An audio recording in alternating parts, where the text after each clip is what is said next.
and welcome to Elite Week. How is everybody doing tonight? Can you guys hear me okay in the stream? Everybody let me know. Say if I'm too high, if I'm too low, whatever. We'll just deal with it and go from there.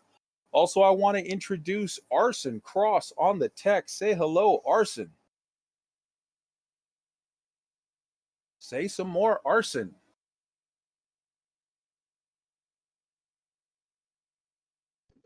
All right. And nobody heard that because I didn't actually unmute my own microphone until just now. But I can tell them now that I want to light things on fire.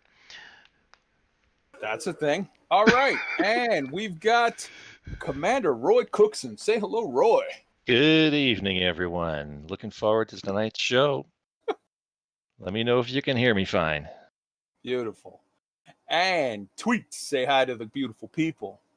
Happy Friday night, everybody. Did I miss something this week, or is there anything to talk about this week? No, I don't think there was any real news this week. It's going to be a short show. We're probably just going to knock this out in about 10 minutes and then go get drunk. All right. And also today we have somebody very sexy. That's right. WKJEZZ. Say hello to the beautiful people. Good evening. How's everybody doing? My name is WKJEZZ. Hopefully you're well.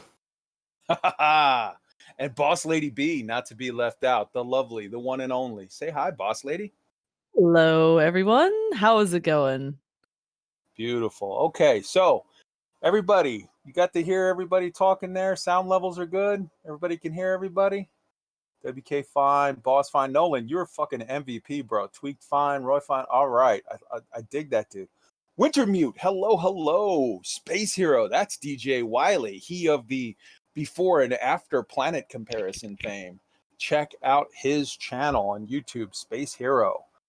Let's see. We got Tweaked, you're cheating. We've got Arson, also cheating.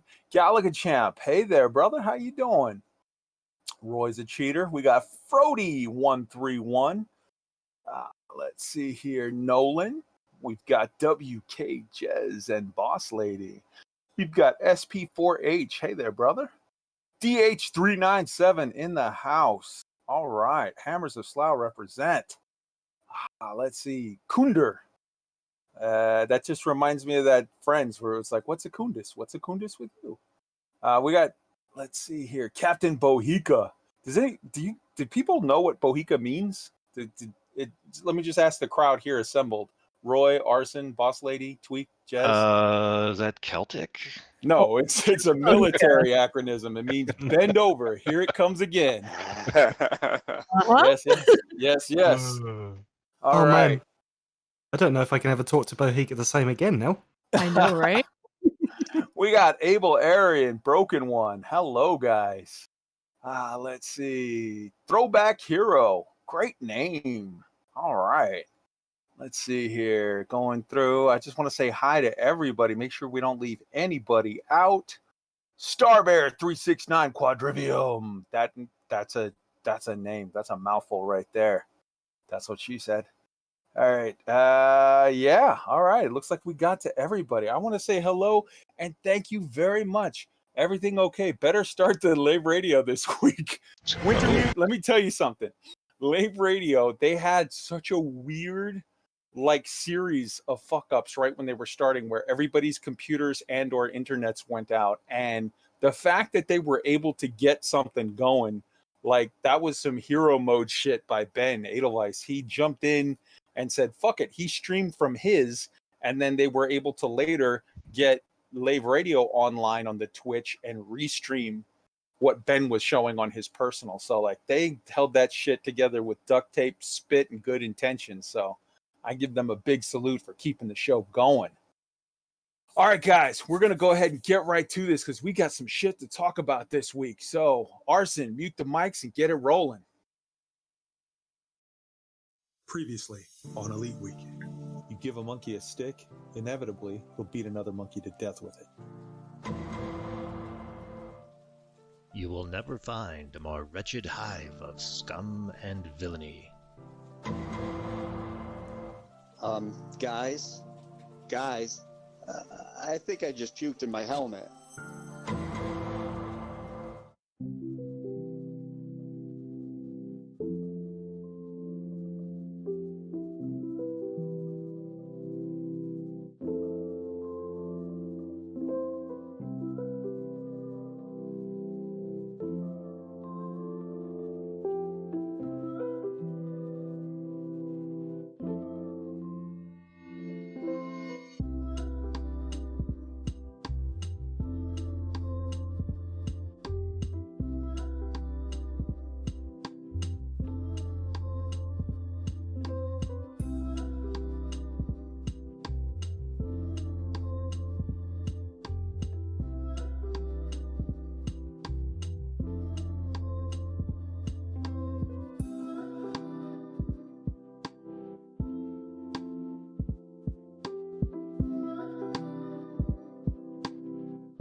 Hello, hello, and welcome to Elite Week, episode 37, Friday, September. I can't even speak today. Friday, September the 11th, 2020, Galactic Water Cooler. Tonight we have myself, Kai Zen. We've got Roy Cookson in the house. Say hello to the beautiful people, Roy. Good evening, everyone. Glad we're all here. Absolutely. We got Arson Cross on the tech. Say hi, Arson. Good evening, everybody. I promise I won't light you on fire tonight, but maybe tomorrow. Elite Week does not stand by that promise, and any failure of Arson to comply with that promise is entirely his fucking problem. All right, we've also got Tweet74. What's up, Tweet? Happy Friday night, everybody. And don't believe a word Arson says. Never, ever, ever trust Arson Cross. That's for sure. Tweet, take a special moment to give a shout out to the guys at OPIX. Hell yeah, guys at OPIX. I gotta say, I'm so proud of my guys. We are currently #1 on the trade leaderboards, going for that gold medal. And in the short few months that we've been in existence in game, we have already moved into our 6-star system. So, hey guys from OPIX, hope you're listening and rocking it out tonight. Fuck yeah. Tweaked has got all of the OPIX boys using the Ferengi rules of acquisition. Also tonight, we have special guest, Boss Lady B. Say hello. Welcome. I'm glad to be here, and I'm looking forward to bringing some dance moves into this chill beer drinking event tonight. Hells yes. And we've got her toy boy, WKJEZZ. What's up, you sexy beast? Evening. I've been called worse, but I'll take it. One thing I want to ask real quick. I've just been handed a beer by Arson. I mean, is this safe or what? Is it already open? If I so, cannot you confirm about or to get deny. roofied, bro. May have All some right. additives. Yeah, he's about to give you the hot Cosby. I would not drink out of that. All right, so let's You get like this napalm, rocking. right? Yeah. Let's get this show rocking here. Let's see. That opening song was Tranquillity by Prod Riddiman. Check that out. There's a link in the show notes. And the closing show will be Reverie by Claude Debussy, because I don't know about y'all, but I've been digging me some Away this week on Netflix. The Mission to Mars and all of the shit that comes with it. If you have not checked it out, you need to. All right, so let's start off with Galnet Watch. The last post, oh my God, it was so long ago. It was, oh yeah, today. The last post was about the new stations that are coming up. And before that, the last post was, oh yeah, yesterday, talking about the NMLA doing some shit. So yeah, guess what, guys? The news, they turned it back on. We're going to get to that.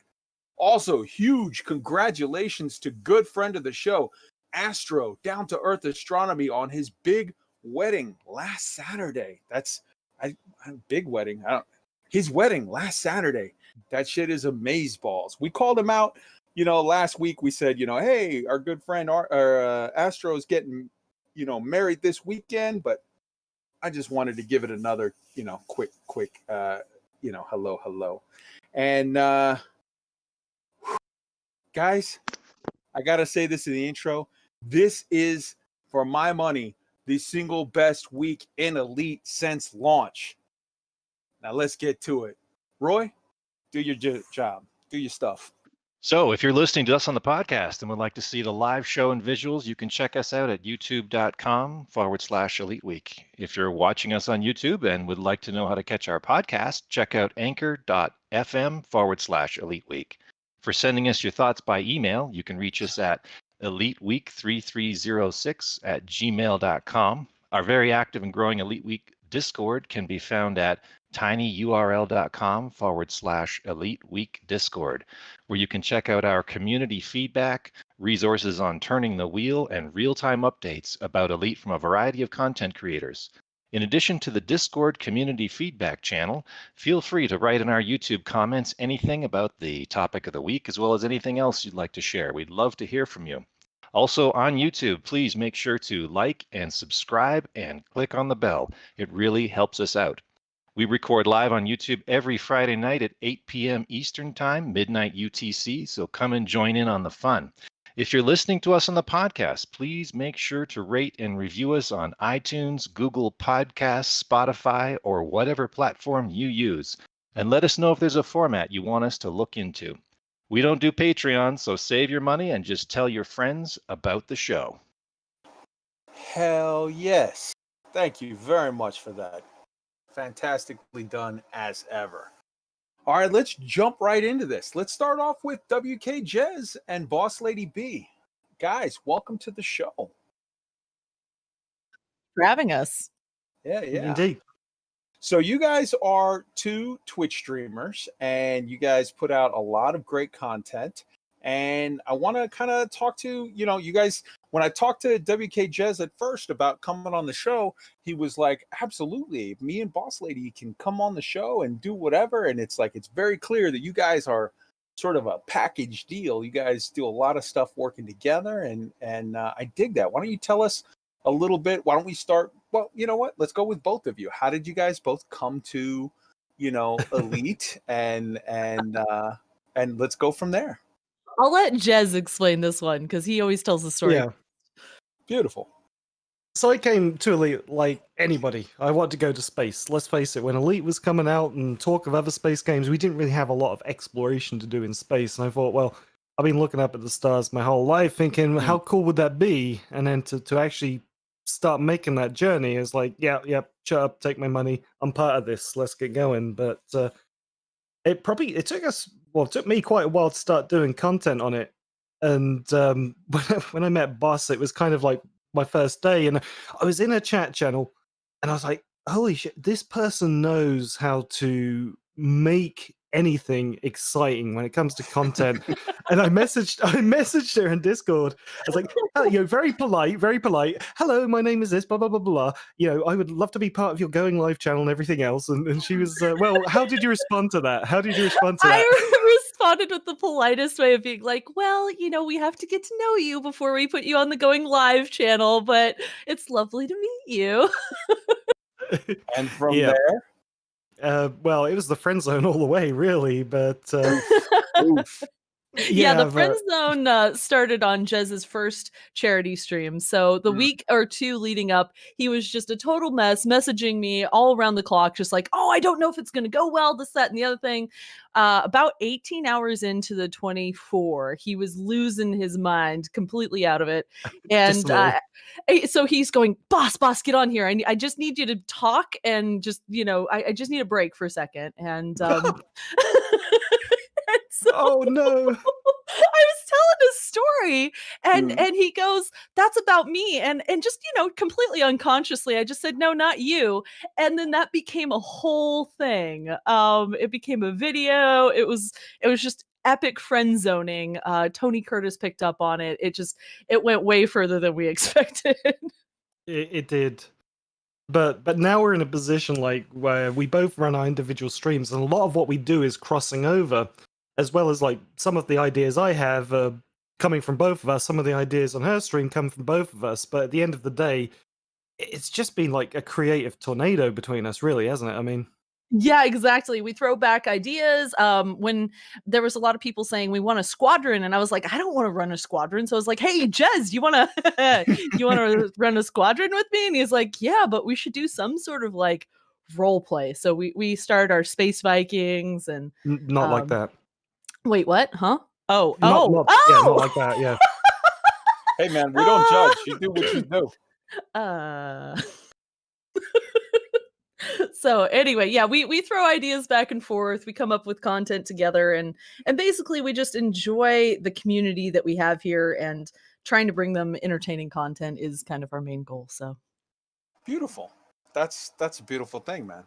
All right, so let's get into sort of the nature of your streams, what days you stream, different things like that, and just highlight some of the cool things that you guys do, because what we're huge fans of here at Elite Week is turning people on to new content and getting people to say like, oh, I'm going to check this out. I want to try that out. We had on Mechanic Man last week and Mattias before, and we're really big on highlighting, each content creator to try to help grow the community as a whole. So why don't we start with Boss Lady? Tell us a little bit about what days you stream and the kind of content. I dig your whole thing where, like, a while back you had that thing where you got your like level 5 stream hype or whatever, and it was just constant of that little meme running underneath you with the video of like you dancing of like woohoo, woohoo. Somebody else came in. That was some cool shit. Let's start with you, and then we'll dive into WKJEZZ's stuff. Yeah, so the dance off, I actually ended up having a dance off with one of the viewers one night just on a whim, and then the gifts kind of went a bit viral. So we are, as I like to say, the late show or the early morning show, depending on where in the world you are. So we stream every night, 9 p.m. PST to about midnight, sometimes 3 a.m., depending on how exciting it is.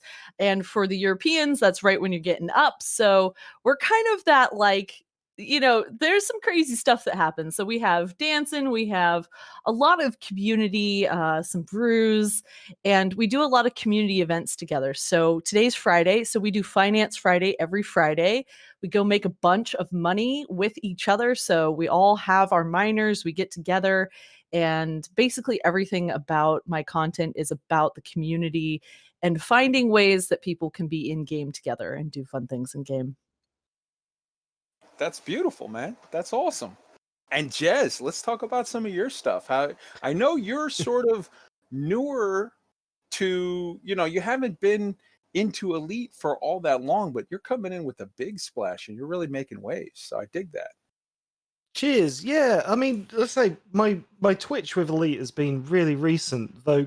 Yeah, what I'm trying to do is I think most people listening have probably gone onto the forums and seen some comments, and there's always somebody saying, "Oh, I don't know if I'm going to come back to the game," and that. So I've focused my content, which is really around the new player experience most of the time, because what I want to do, both from a streamer perspective and an Elite Dangerous perspective, is when that person makes their first step into the game and they're going to come by a stream, I don't want to be so busy and doing something I know how to do and just give them a quick answer without really processing it. So I like to relive that new player experience quite often and try and give them like a welcome into the game, get that community growing and build just new faces, because as streamers there's nothing I like more than just seeing new faces both in the game and in the chat channel. I dig that, man. I really, really dig that. That's awesome. So let's see. Sorry, I got distracted there just a little bit. I know also that you have the big telethon thing that you did just this last week. Tell people a little bit about it. You did a big thing for special effect, and it was pretty massive, man. Yeah, I mean, basically, I challenged the Elite Dangerous community with a £750 goal for special effect, and by the end of 24 hours, we had gone over £4,000, which is about how much is that? About that's like 4,700 or so. No, the pounds to the dollar is the other way. 4,000 some odd pounds is like $6,000 or something. I mean, yeah, it was a wicked amount of money just doing like a stupid challenge, and it's kind of like a philosophy. If you've got a platform, you can do so much with it. You can do good stuff, you can do bad stuff, but if even a little platform, and it's always been the thing I've wanted to do, is if I've got an audience, then I want to do something that is right by them and right by as many people as I can, outreach as possible. That's beautiful. Yeah, I mean, and it is. I mean, by the time of because that was our second charity stream, and by the end of it, I didn't have words. People say, "Oh, I've got no words, I'm speechless," but it was quite literally what just happened, and it wasn't until 2 days later when I was talking with Boss Lady that it sunk in, and I was like really excited about what happened. It took like 2 days to get over it, didn't it? So it really did. He was in shock for about 2 days. He's like, "Oh yeah, that was fine. It was totally chill." And then it was just like, "You guys, that much money? We're changing this many people's lives? Holy moly!" Dude, the content creators in Elite Dangerous, I mean, there's a mixed bag in any group, but I gotta say, by and large, the content creators in Elite Dangerous are just a truly a group of beautiful human beings. So I am constantly finding new people and being like, holy shit, this guy, oh my God, Papadopoulos, and Crispy Tater Tot, and Grinning Crow, and just one after the next, you know, that yeah, it's just a beautiful thing, man. It's awesome. It is interesting too, because most of us what you probably see regularly on Twitch, most of us are about a year or under of streaming, so it's kind of like a new crop of Twitch streamers coming through, and by far and large, it has been just like this universally exciting thing and this team project that now we're starting to kind of branch off and do our independent things, but we're starting, you know, still keeping in touch and keeping those relationships good and healthy behind the scenes. Absolutely. And I bet you guys are very excited by the shit that is happening in this week in Elite. Where do you start? Where do you start? Exciting. It's really exciting to have some things to play off of and talk about, work with, and community, you know, rally the community around rescuing people. And I'm just watching the footage and I'm like, oh. All right, so let's start off. Let's get some housekeeping stuff out of the way, and then we'll move on to the meat and potatoes of the night, which is going to be all about the week that was in Elite, specifically the Frontier news this week. That's what we're clearing clear the decks for. So let's start off with the Dark Wheel update. The Dark Wheel has been having a phenomenal week. So we are now in, count on 1, 2, 3, 4, 5, 6 systems after we expanded from 4979 into Tour de Tani, which is a federation system. We've hopped in there and we actually started wars on the exact same day. We started our invasion war in Tour de Tani and our war to take over control of the system in 5455. Same day, no biggie, whatever. We're 1-0 in both to start off, and we are getting it done.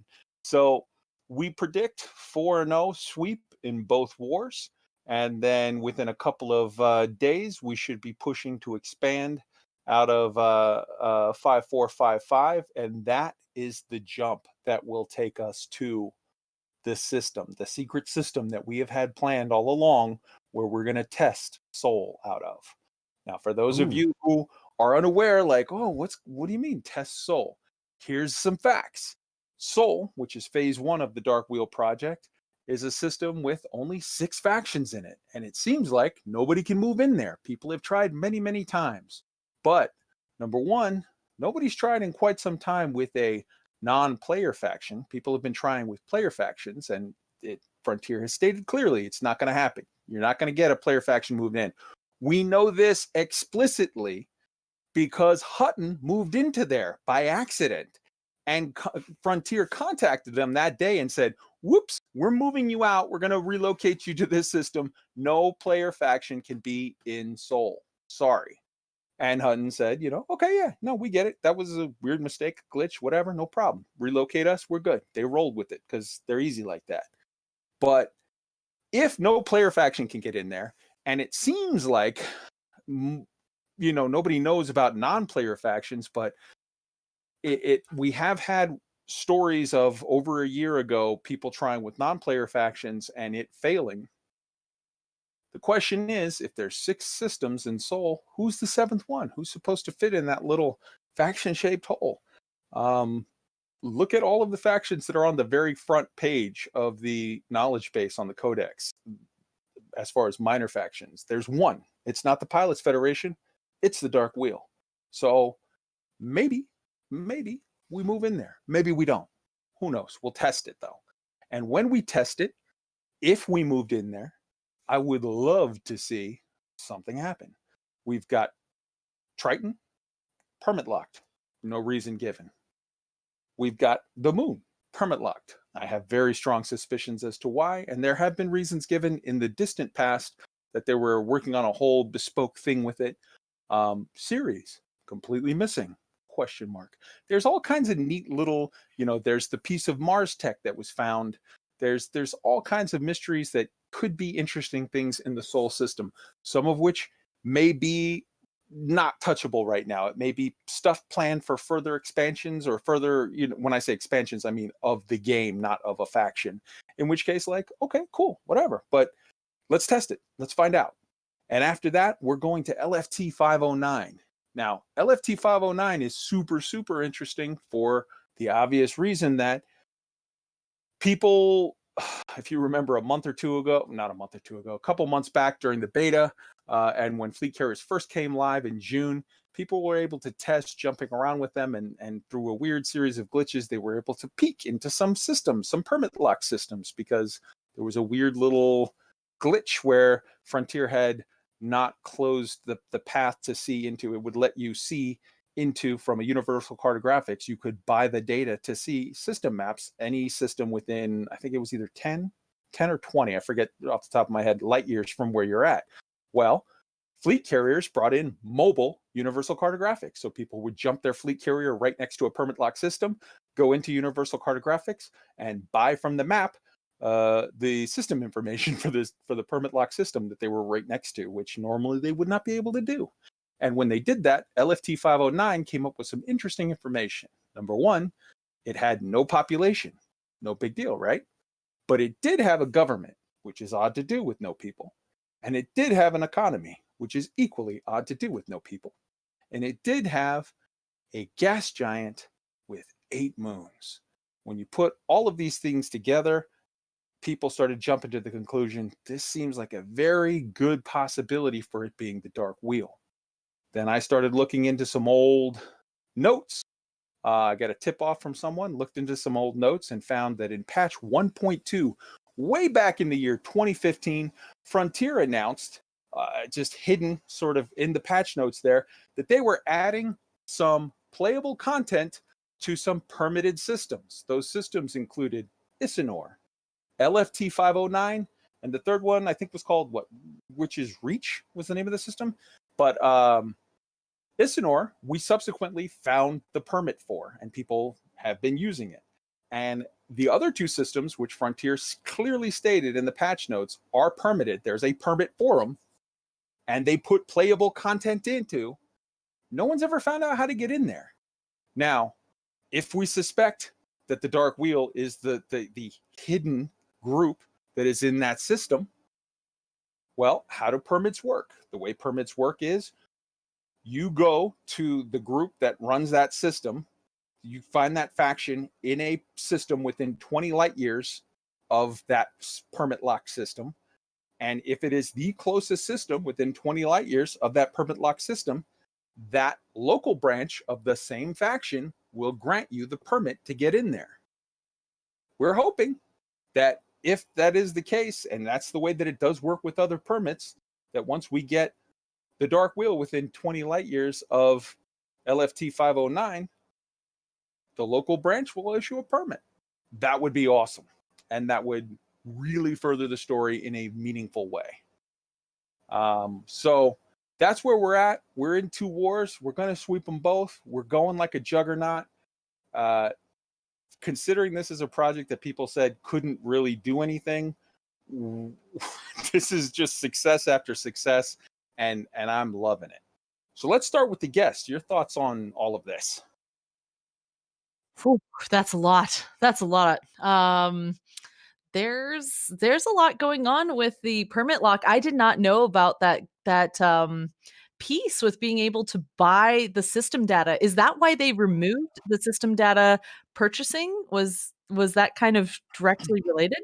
Well, they ended up having to sort of patch that out of fleet carriers. They made it to where you can still do it, but you can't do it from permit systems.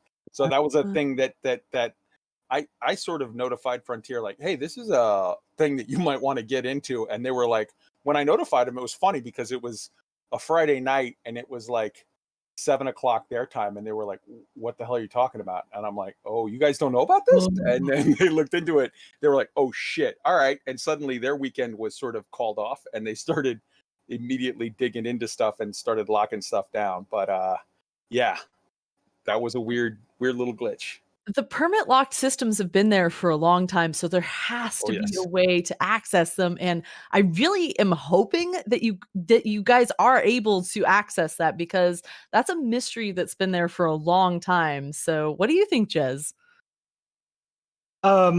Yeah, from somebody that's played Elite 1984, I am just waiting with bated breath to see if that goes on. And it's a good example. If you tell the Elite Dangerous player base they can't do something, be ready for them to prove you wrong. And that's exactly what you guys are trying to do now. And you know, geez, you know, it's like, yeah, if you get in there, I'll be right there with bells on.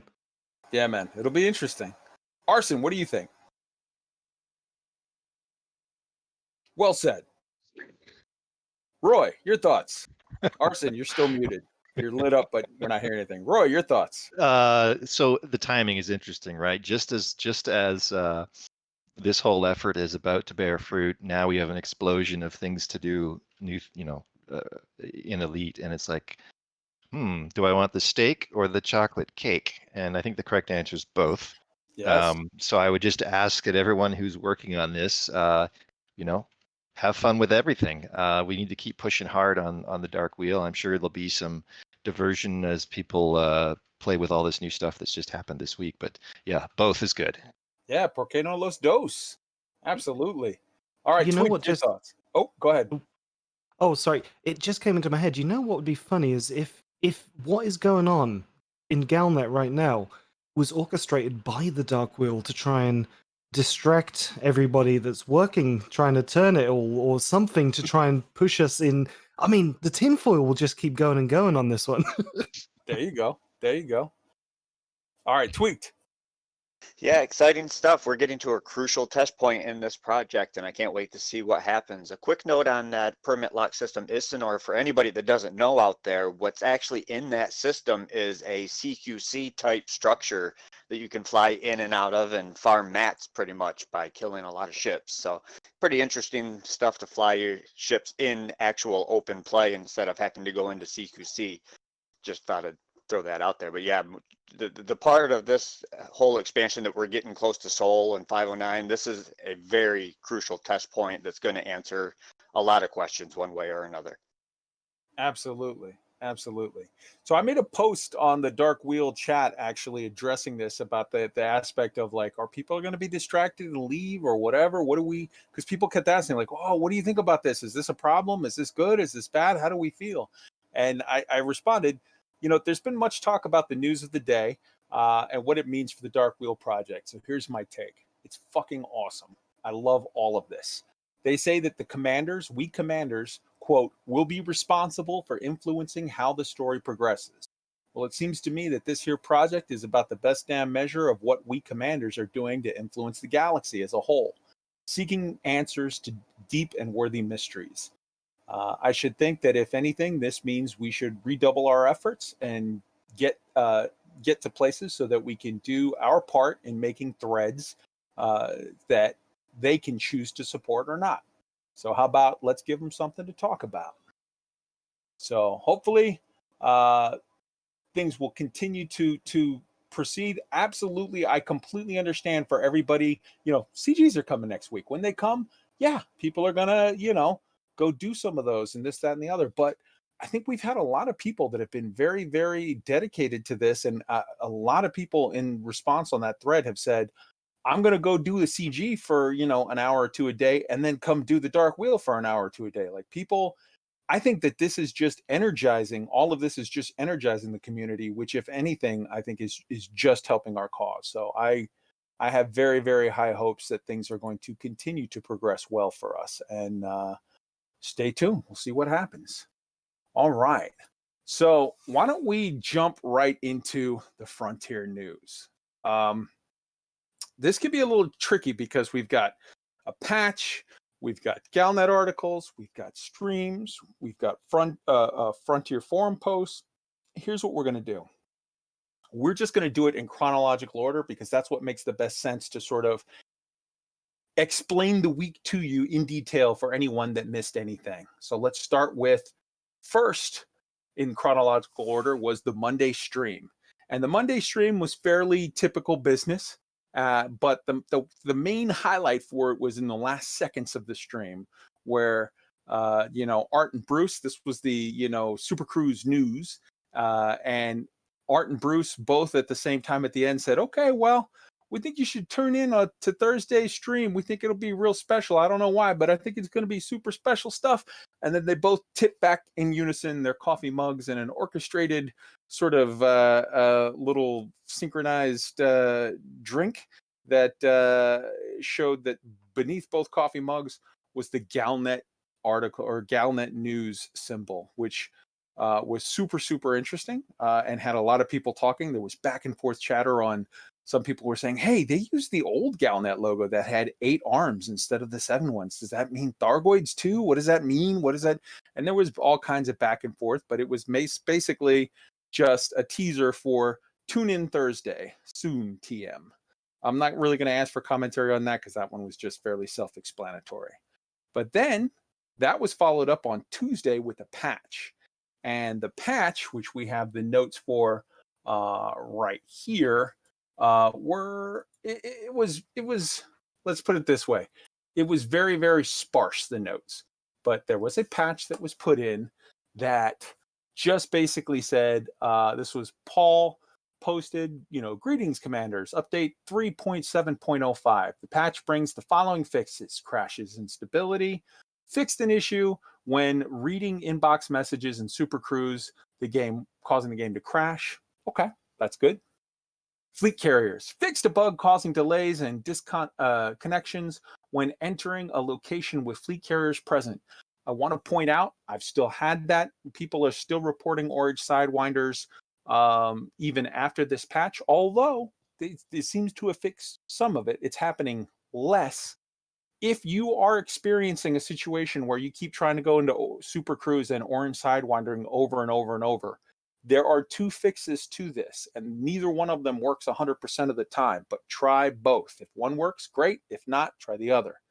The first is high wake out of the system. Jump to a completely different system. Sometimes this will reset your shit, and then you're good to go. If that does not work, what you have to do is you have to actually force quit. When you actually try to close Frontier, the window will bug out on you and it won't close.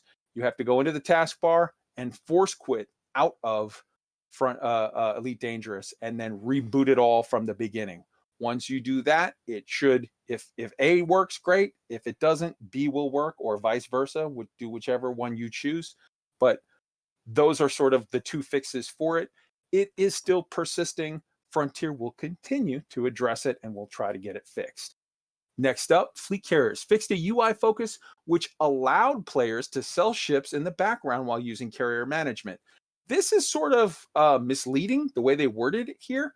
When it says fixed a focus which will allow players to sell ships, it makes it sound like it was a weird little glitch that players could use. That was not the case. This was a case of your ships would get sold when you were in the carrier management screen against your will. Like you didn't know what was fucking going on. Not cool. If you experience this problem, contact Frontier and get your shit sorted. They owe you your shit back. They will sort it. They'll make it right. But I think that this problem was fully addressed. I have not heard of anyone that's had this issue since. And then the last thing, mining stopped depleted mother lode asteroids from respawning with the SLF glitch. When you fly out of the 25 kilometer range, 25 to 30, people were, this is a continuation of the whole SLF bullshit from before. So people continue to do weird shit with mining and try to, okay, if the SSD stuff isn't working, what about mother loads? We can do that. We can do this. We can do that. And Frontier, it's like whack-a-mole. They'll continue to fix and fuck with the shit. All of this weird sort of dirty SLF mining bullshit. It's like, all right, already. I salute Frontier for closing the loopholes, and all of the guys that are, using the loopholes over and over and over. Like, just get over it, man. So there's that. But all of that I just said was literally like 4 lines. The rest is like because everyone has been talking about, well, what do you think they snuck in? They snuck in something. What is it that they snuck in? So let's address all of this little patch, and including the tinfoil speculation. Let's start with Arson. Your thoughts? Can Hello. can you hear me now? Moving on to Roy. Yeah. So one thing I would just add is I've had a couple of freezes this week that were new and different, that happened after the patch as well, where it wasn't a blue tunnel, it wasn't a soft lock on a menu. It was literally I was flying and the screen just froze, which was new for me. So I don't know if that was I don't know if that was something that is related to that, or that's just coincidence. But anyway, yeah, sparse patch. I saw a lot of the speculation. It certainly begged it, given how light the patch was, and obviously the GALNet 7 versus 8 fed all the Thargoid rumors. So yeah, they were being coy, but not so coy. It seemed pretty obvious something was coming. All right, Tweaked. Yeah, well, that patch was desperately needed, and like you said, it didn't fix it completely, especially the fleet carrier part. After the patch, I noticed on my game that jumping to the fleet carrier was much better. I didn't have hardly any issues at all. However, when I would leave the carrier and try to hit Super Cruise to go to a station, for example, I would get stuck in the blue tunnel of death and have to restart the game and so on and so forth. So not quite there, but getting a little bit better. And yeah, such a sparse patch, I would say it was just begging to know if there was something hidden in there. All right. I'm getting a message from the stream that says that they can actually hear Arson even though we can't. So I'm going to try this again. Arson, your thoughts on all this? Yes, now we hear you. Now we hear you. Beautiful. Okay, and now I'm actually unmuted on the stream. Honestly, I kind of got distracted trying to fix the tech stuff because Discord's crapping on me, so I think I might as well just get skipped. Okay, and let's go with the guest. Figure it out. However, who wants to go first? I'll go first this time. Beautiful. Yeah, sparse patch, and it does seem to have made improvements. And I'm one of the ones that think, when reading those notes. But I think on a little bit of something we haven't touched on it yet is one thing we've said we've wanted is bug fixes quickly. And salutes to Frontier, whether it's a big patch or a small patch, for throwing them in intermittently, and hopefully that's the standard that they're going to set going forward.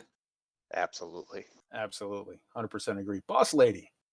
Yeah, so what I've noticed with especially what we like to call the Braben Tunnel, the getting stuck in that jumping into Super Cruise, is that it seems to be in the high fleet carrier system. So when we were doing the War for Father Bill, or with these new events that are coming out, it seems to still be in the game, even though that they tried to fix it. It does seem to still be in those systems that have a lot of fleet carriers. Have you found that the two methods that I refer to are working for you as well? Because I've heard so far 100% success rate with those methods. Yes, exactly. So your two methods are perfect for getting out of that. So either going into another system, or your second was going out to the main menu and coming back, right?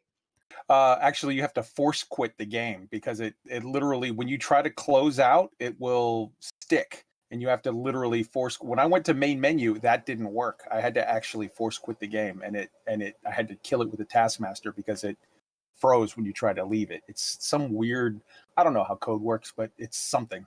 Yeah, I was having to do the same thing, force quit, which is always great on a live stream. Yeah. Oh, hey, don't mind the black screen. It's fine. Yeah. All right. So let's go to the next issue, which was. In chronological order, the next thing was Wednesday. The following day, there was a forum post. And that forum post, let's start off with how it was announced. First off, I mean, obviously the forum post was made, but there was also a tweet announcing the forum post. And the tweet was interesting to me. It says, "We have an update on VR and ship interiors for Elite Dangerous Odyssey. Click here for more." But there was a picture. And that picture, to me, I'm looking at that, and I tweeted a response saying, "Hey, did you guys just low-key show us like sort of the side of a new ship, but you just showed us a little picture and you buried it in with, hey, VR stuff, click here, so that everybody would click right past it and not notice? What did anybody say like, nah, that little wing there is part of this ship? Or are you guys also like, hey, wait a second, did you guys just show us something new in a sneaky way?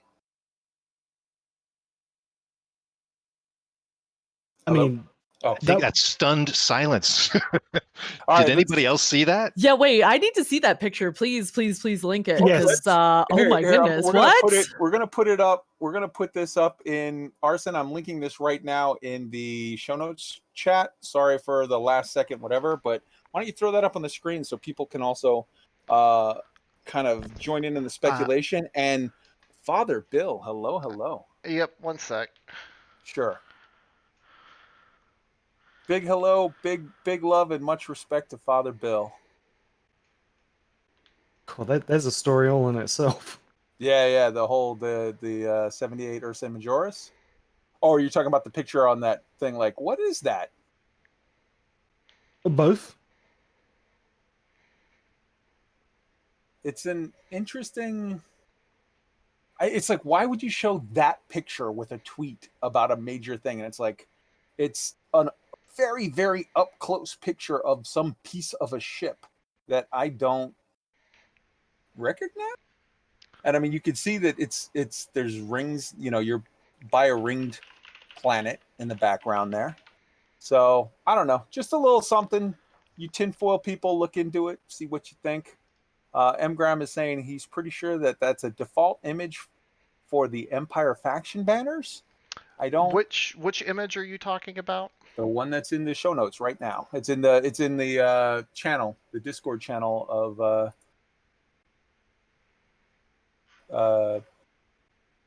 Oh, I pushed it in the wrong channel like an idiot. I put it in Dark Wheel. Here, posting it right now here in the right channel. Sorry about that, guys. Oh. What is Hello. that? What is that? And they tweeted it. Frontier is good at putting shit out right in front of you and then distracting you. They do the whole what was that? The magic trick thing, the prestige. They do the thing where it's like, look over here, and you don't look at the other hand. They threw that out on a tweet and nobody's really talking about it. But I'm like, what ship is that? Guys, did you just show us something that you're gonna tell us later? Ha ha, we showed you something and you didn't even notice. That's I can't even theorize what that looks like. Yeah, so that's just a little something for free for all of you tinfoil hatters that want to dig into that. What ship is that? What piece is that? What am I looking at? Why did Frontier send that out with a massive news post? Yes, it does. It could very well be a Crate Phantom. Maybe. I don't know. But why choose that picture? It seems interesting. All right. So, but let's get to the actual body of the text of what it is here. So the tweet itself then sent you to the link for the forums, and on the forums we've got a post from Arthur Tolmie. This was Wednesday at 5:01 a.m. Eastern Time. Greetings, Commanders. We hope you enjoyed our first Dev Diary release. Yada yada yada. We're aware of a lot of questions. Yada yada yada. Here's what you came to hear. VR and Elite Dangerous Odyssey. We understand that our VR players are keen to know more about how the transition in gameplay will work in Odyssey in VR. With that in mind, we would like to share our current plan for how that will work. Our current plan.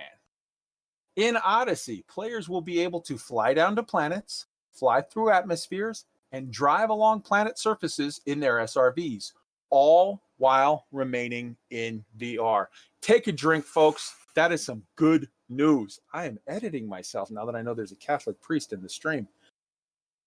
When disembarking your ship or SRV, players will be... I grew up in Catholic... Yeah, you don't curse around a father.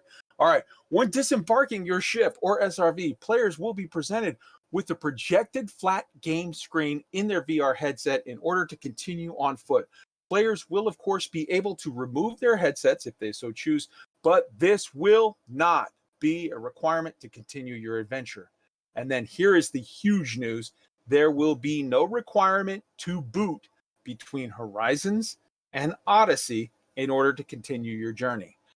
Honestly, I think this is what I've been calling, this is what I was hoping for and was saying would be the absolute sort of best realistic option right now. The best option altogether would be, hey, we cracked it. Here's full VR. But like, that's a lot to ask for right up front.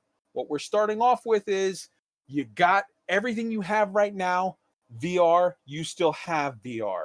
It's just the leggy bits that you got to go pancake mode, and they're not making you do some massive, rigmarole to kind of, get from A to B. They're giving you sort of low pain points in the progression from A to B. Okay, so that I think is absolutely huge. And then the second topic, another topic we know players keen for more information on is ship interiors. We wanted to clarify our current position on this. Our current position on this. While Odyssey will see players explore a wide range of on and off-world locations, a range of on and off-world locations, including station interiors, ship interiors will not be included at launch. We understand the bond of community. Okay, whatever. We know you love your ships, okay?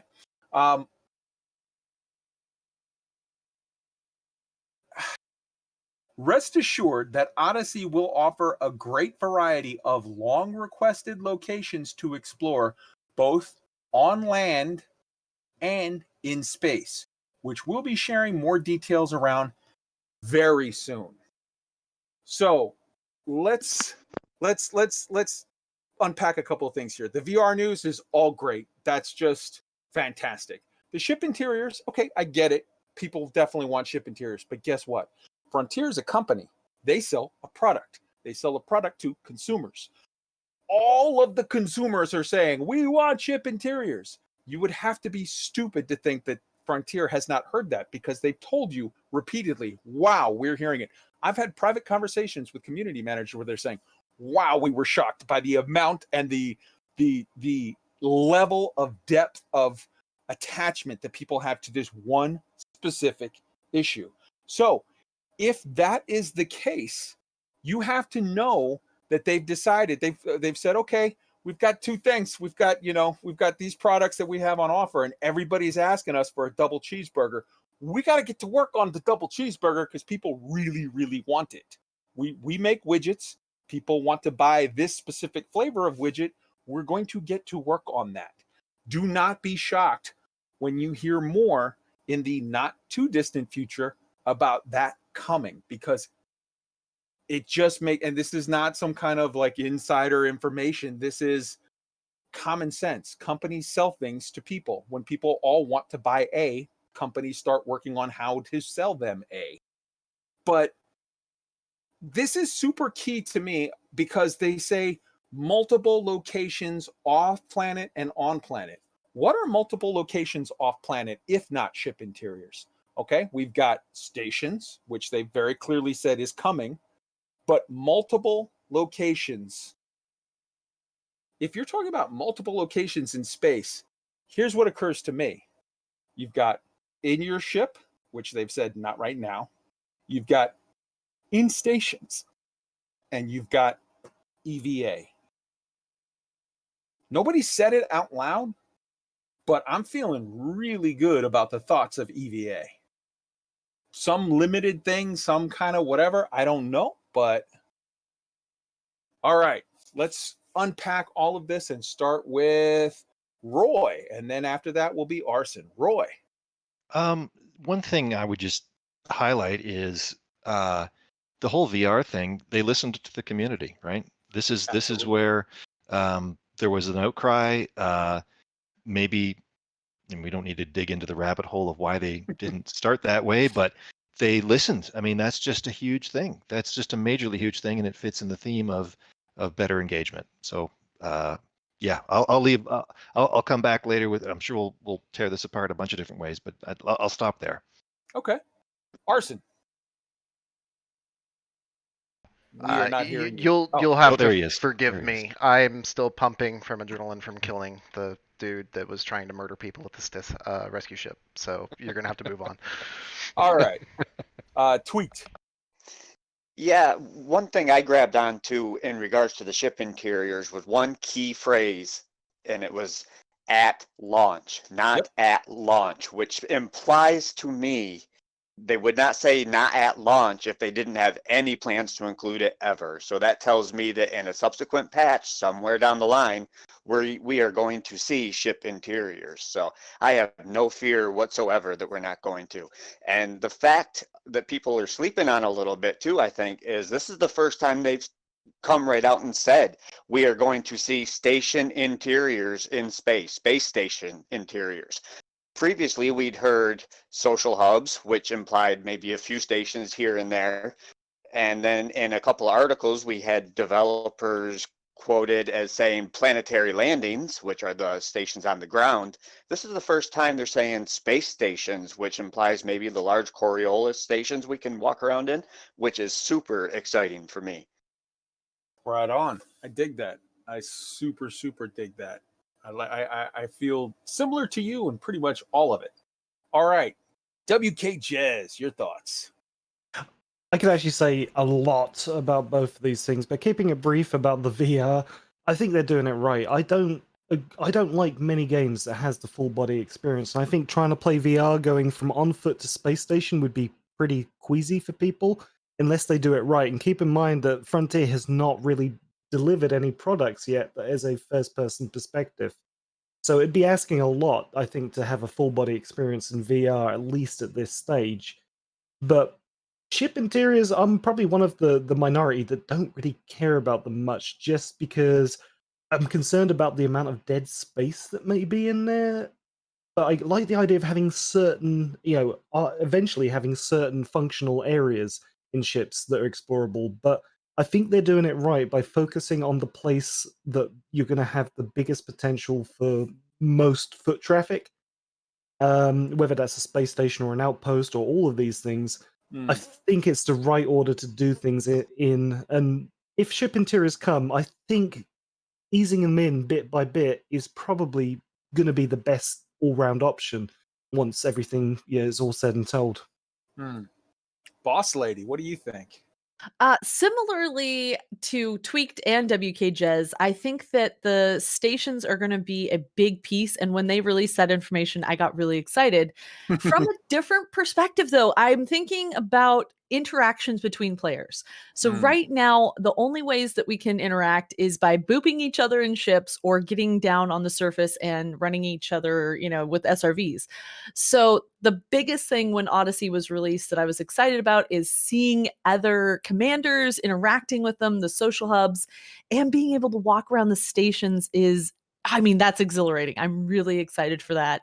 The ships, on the other hand, as cool as it would be to walk around, explore our ships, that's a very kind of lonely experience unless you can kind of multi-crew people in, but still it's a very closed experience where you're not going to have those interactions you have in other games with people in the lobby or those chance encounters. And so I'm really excited to that.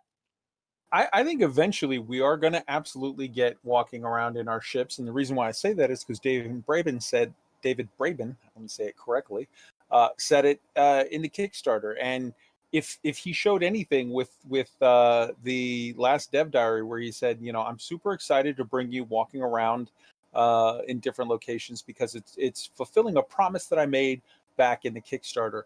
This is a man who honors his promises. It just takes time to get through the process. And when we have walking in ships, I think it'll be amazing because it will include gameplay loops with things like advanced engineering or going into a war ready room in your ship where you've got BGS maps and stuff, or it'll have all kinds of neat, fun stuff. But that's a whole other thing. And I'm going to be honest with you, from a purely selfish standpoint, if you tell me, do you want us to focus on all of the gameplay loops of cool shit that we can put in your ship? Or do you want us to continue to focus on the loop of finishing the atmospheric landing spectrum, going on to gas giants, water worlds, Earth-like worlds, high-tech worlds? that's where like I would want them to focus on first, and then absolutely for sure get to ship interiors after we have all of the planets landable. Absolutely, I'm down for that. You know, but yeah. All right. So all of this super, super exciting. I think that this right here, though, the VR stuff and the stuff about walking around and ship interiors, and we've got more coming on that soon, TM, as in later tonight. It shows they're moving in the right direction, and I'm super, super, super excited.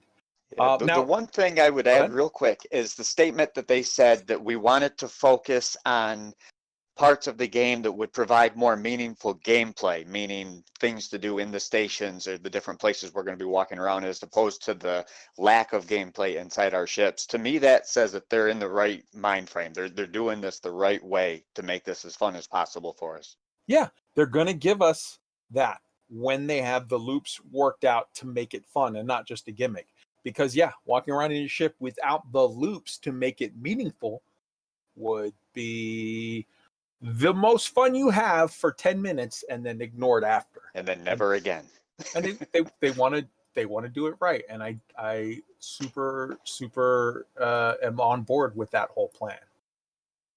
All right. So in the chronology of the news, the very next thing was Thursday. All right. So Thursday is going to be interesting to unpack, and we're going to dive right into it. It started off with events in game. There were attacks and things happened. Shortly after those events, there were a series of sort of news. I'm going to do quotation marks, news updates. The first was an erroneous sort of news announcement of like, the Thargoids have attacked. The Thargoids have attacked. They've attacked these 4 stations or whatever.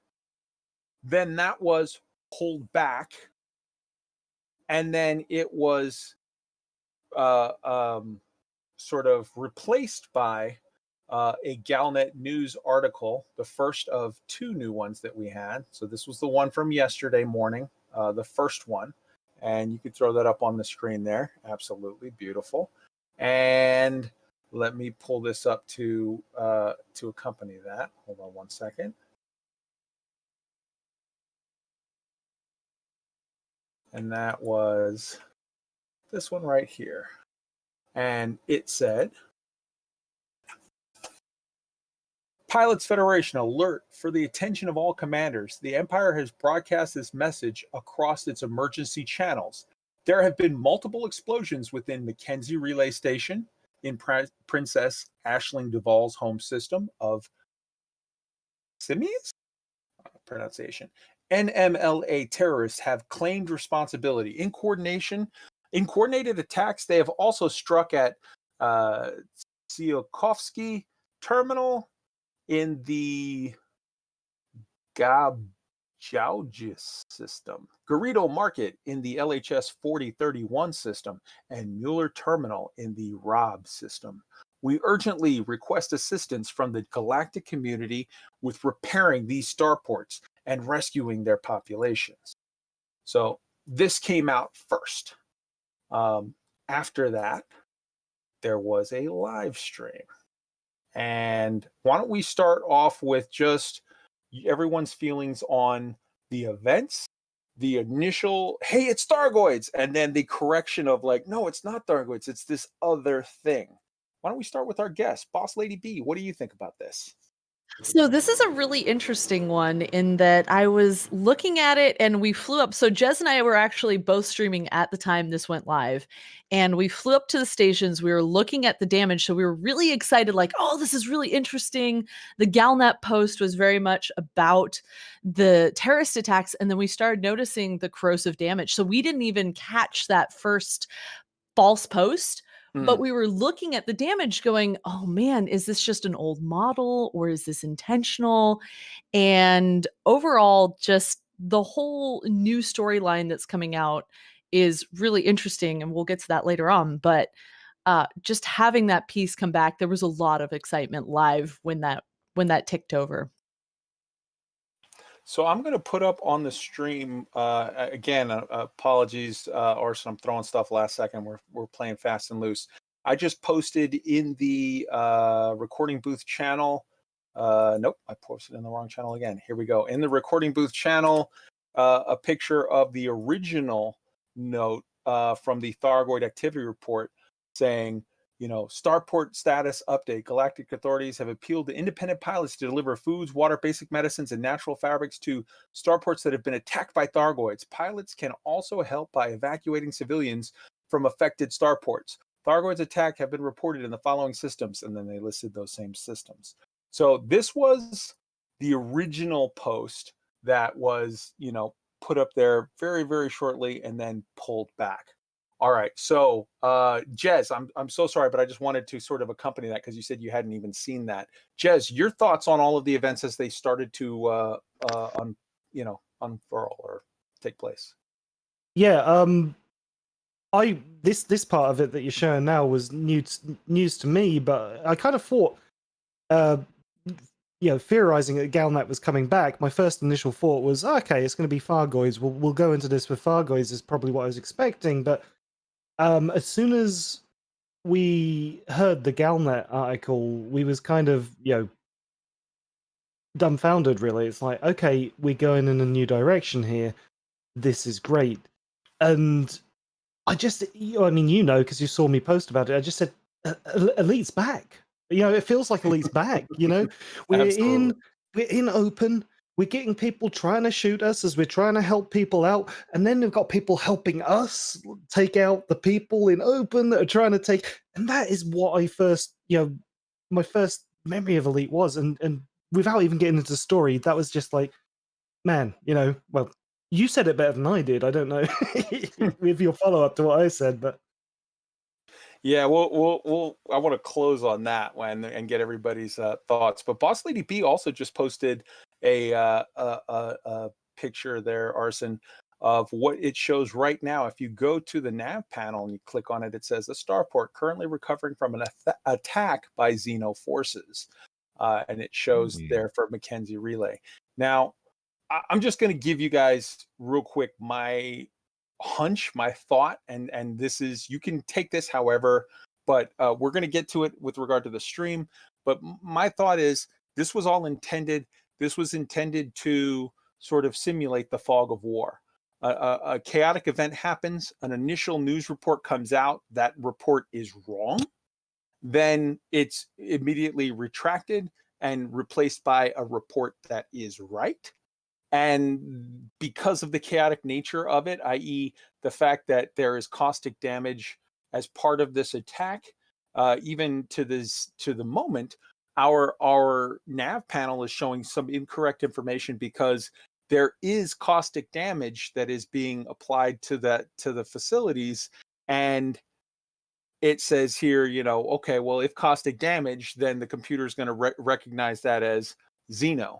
So it's super, super interesting. I think I don't want to give any sort of spoilers for that content, but I'm going to just say this very, very unspoilerly.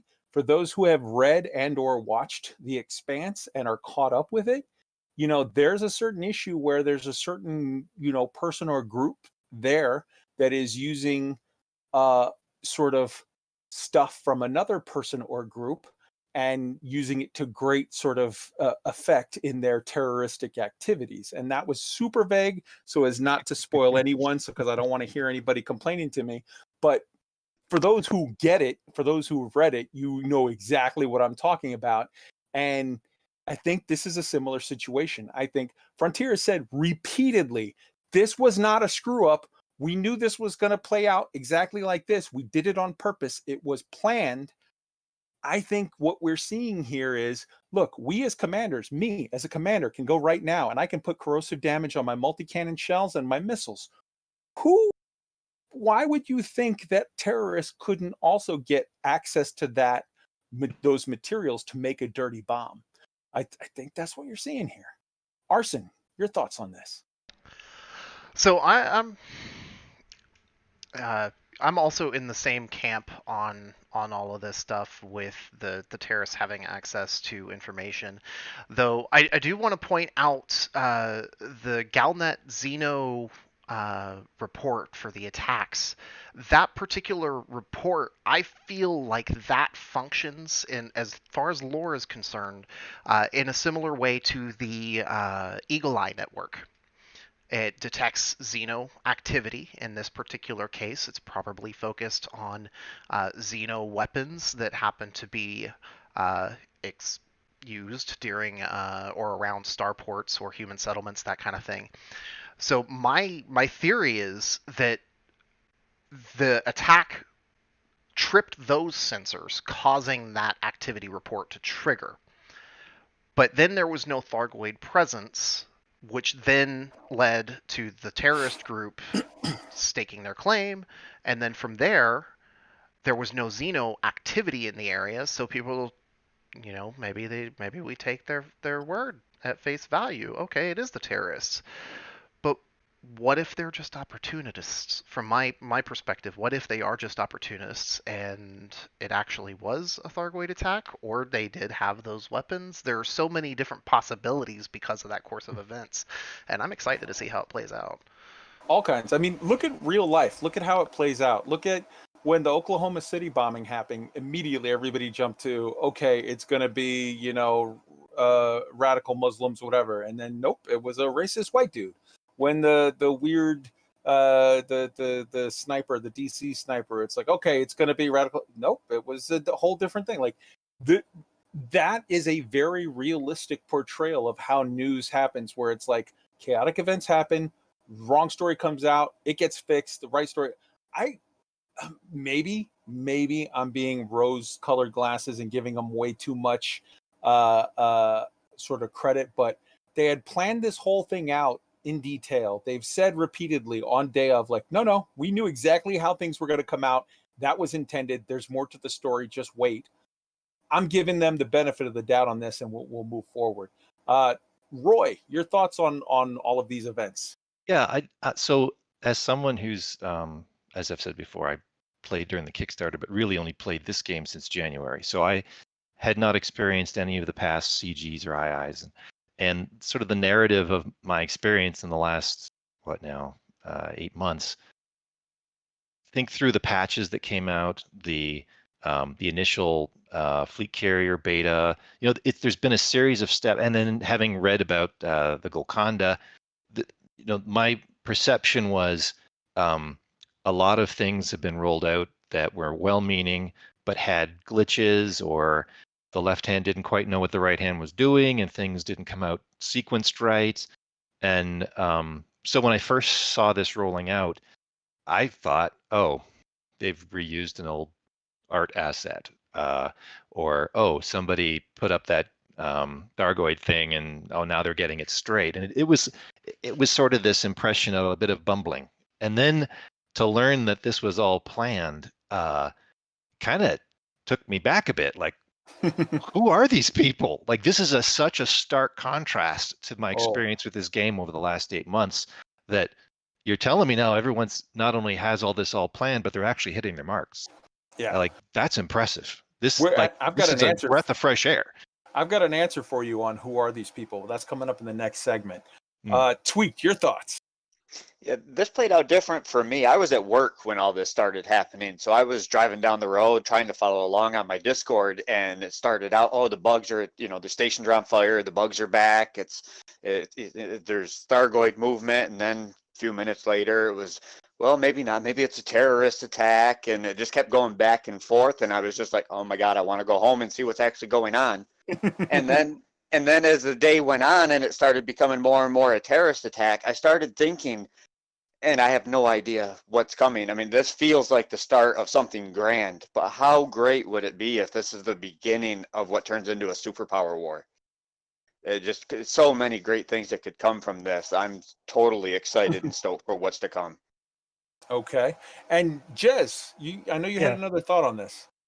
It is interesting. It's like, if anybody's new to what Galnet is, remember, it's not FDevs talking to us. It's actually in-game events being communicated to us from within the game itself. So we can't take anything really for face value too. And I was just thinking, what way we want to try and back in is if you, like, for the longest time, I think it's encoded signal sources. You can sometimes go to them throughout the bubble, and there'll be this green stuff there.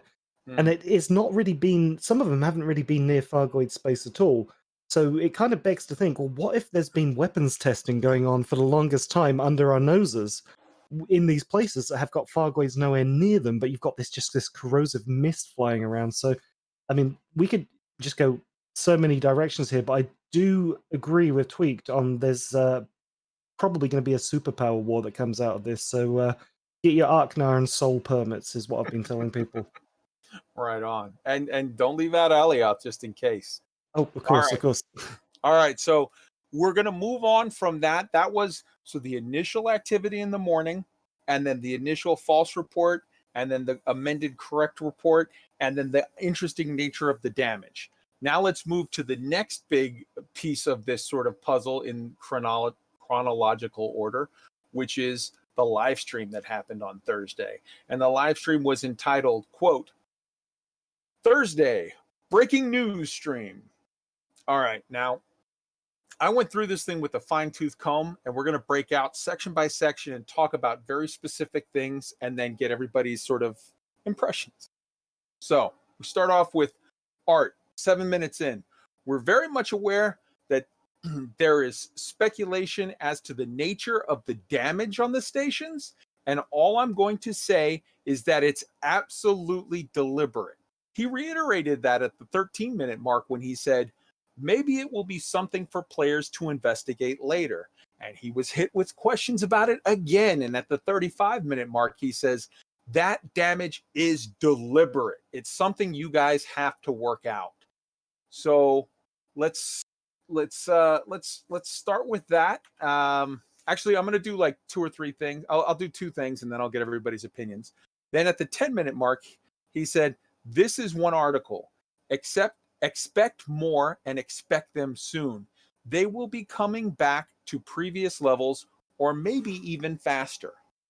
All right, so let's go ahead and start with that. Arson, your thoughts on those 2 things?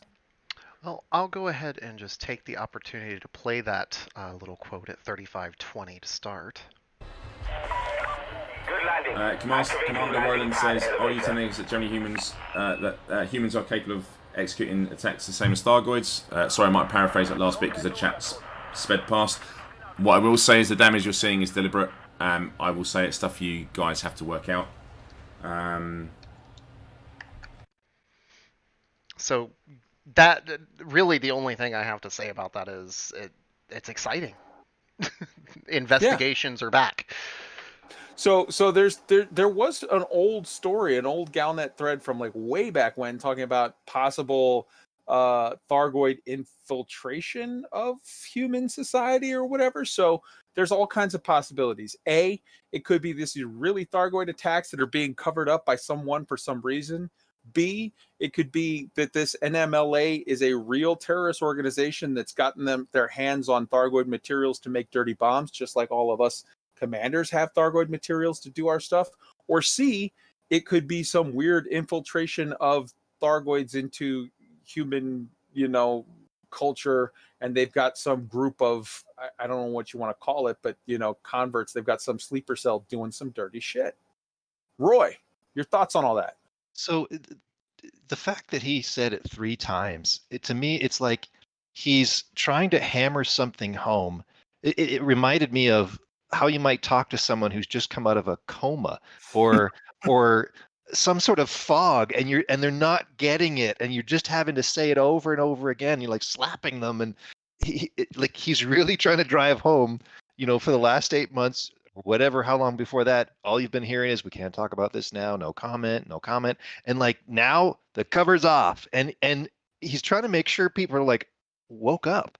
I think like it just struck me as he just kept hitting us in the head with a hammer. Like, this time it's real. Yeah.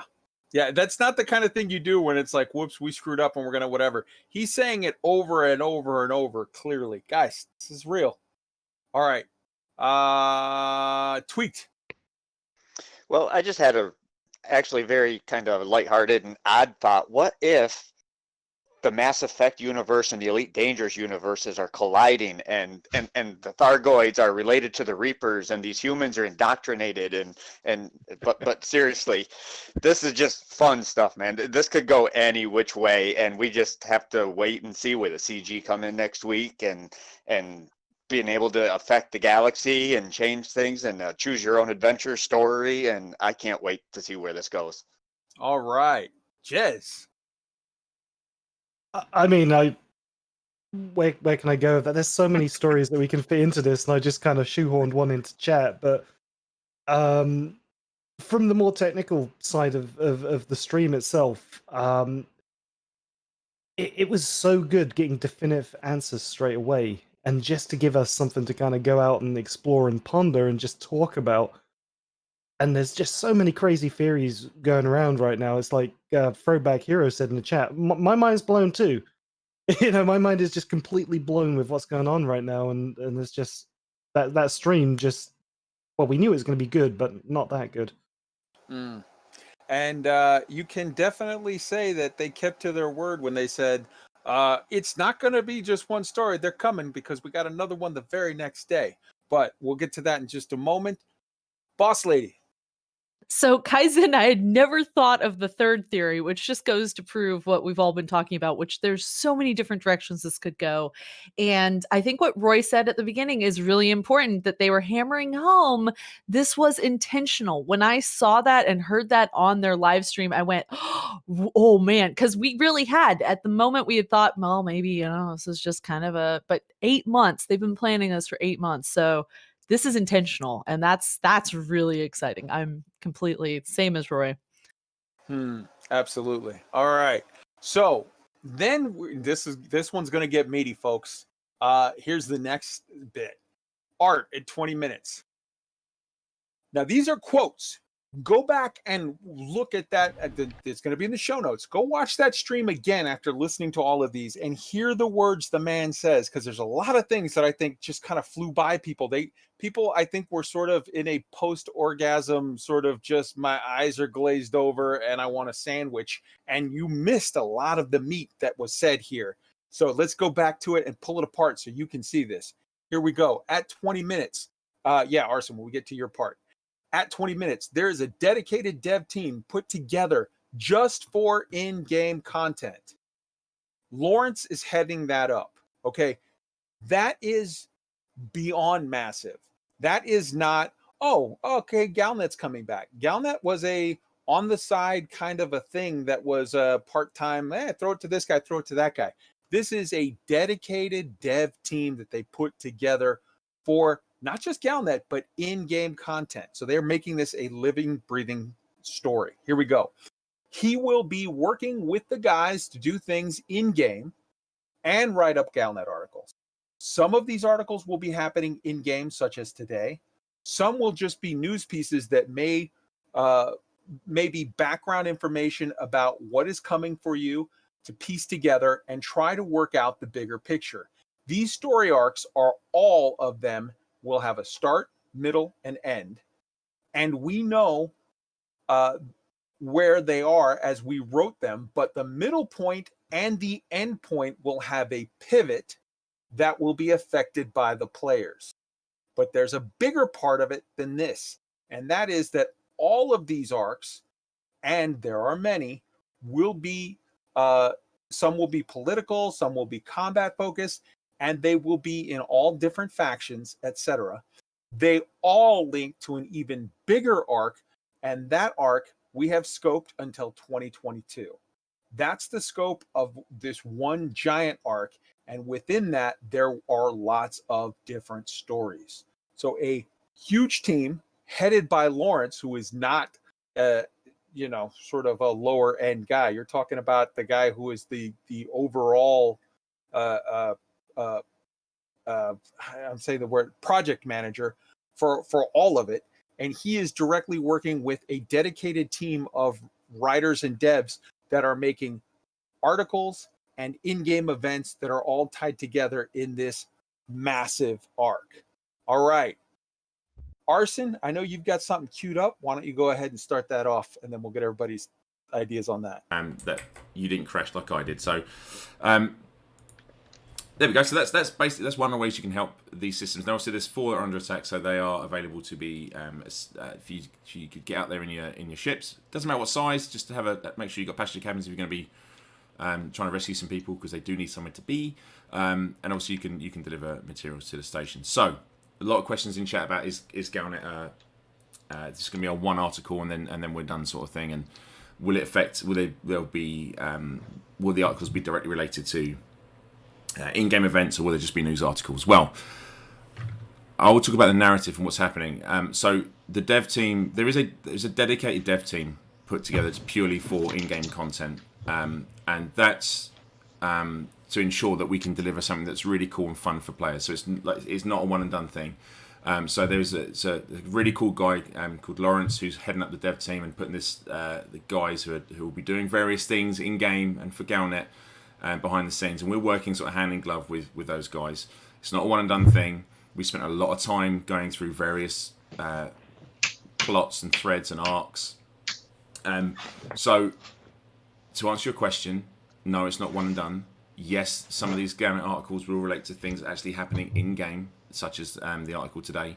Some will just be news pieces that may be background information for what's coming and will be there for you to maybe piece together and try and work out the bigger picture. These arcs are, all of them, as I said at the start, will have a start, a middle, and an end. We know what those start, middle, and ends are because we've basically written them, so we know where this story is going to be going, or we were there when they were wrote. Each of these 3 points will have, like, with the exception of the start point, obviously, but the middle point and end point will have a pivot, which depends on, I guess, what you guys will do in Galaxy. Well, you'll be able to affect these stories and how they pan out, and that's a big part of what we wanted to do. But there's a bigger part to this than just all of what we just said there, which is all of these arcs, and there are many arcs.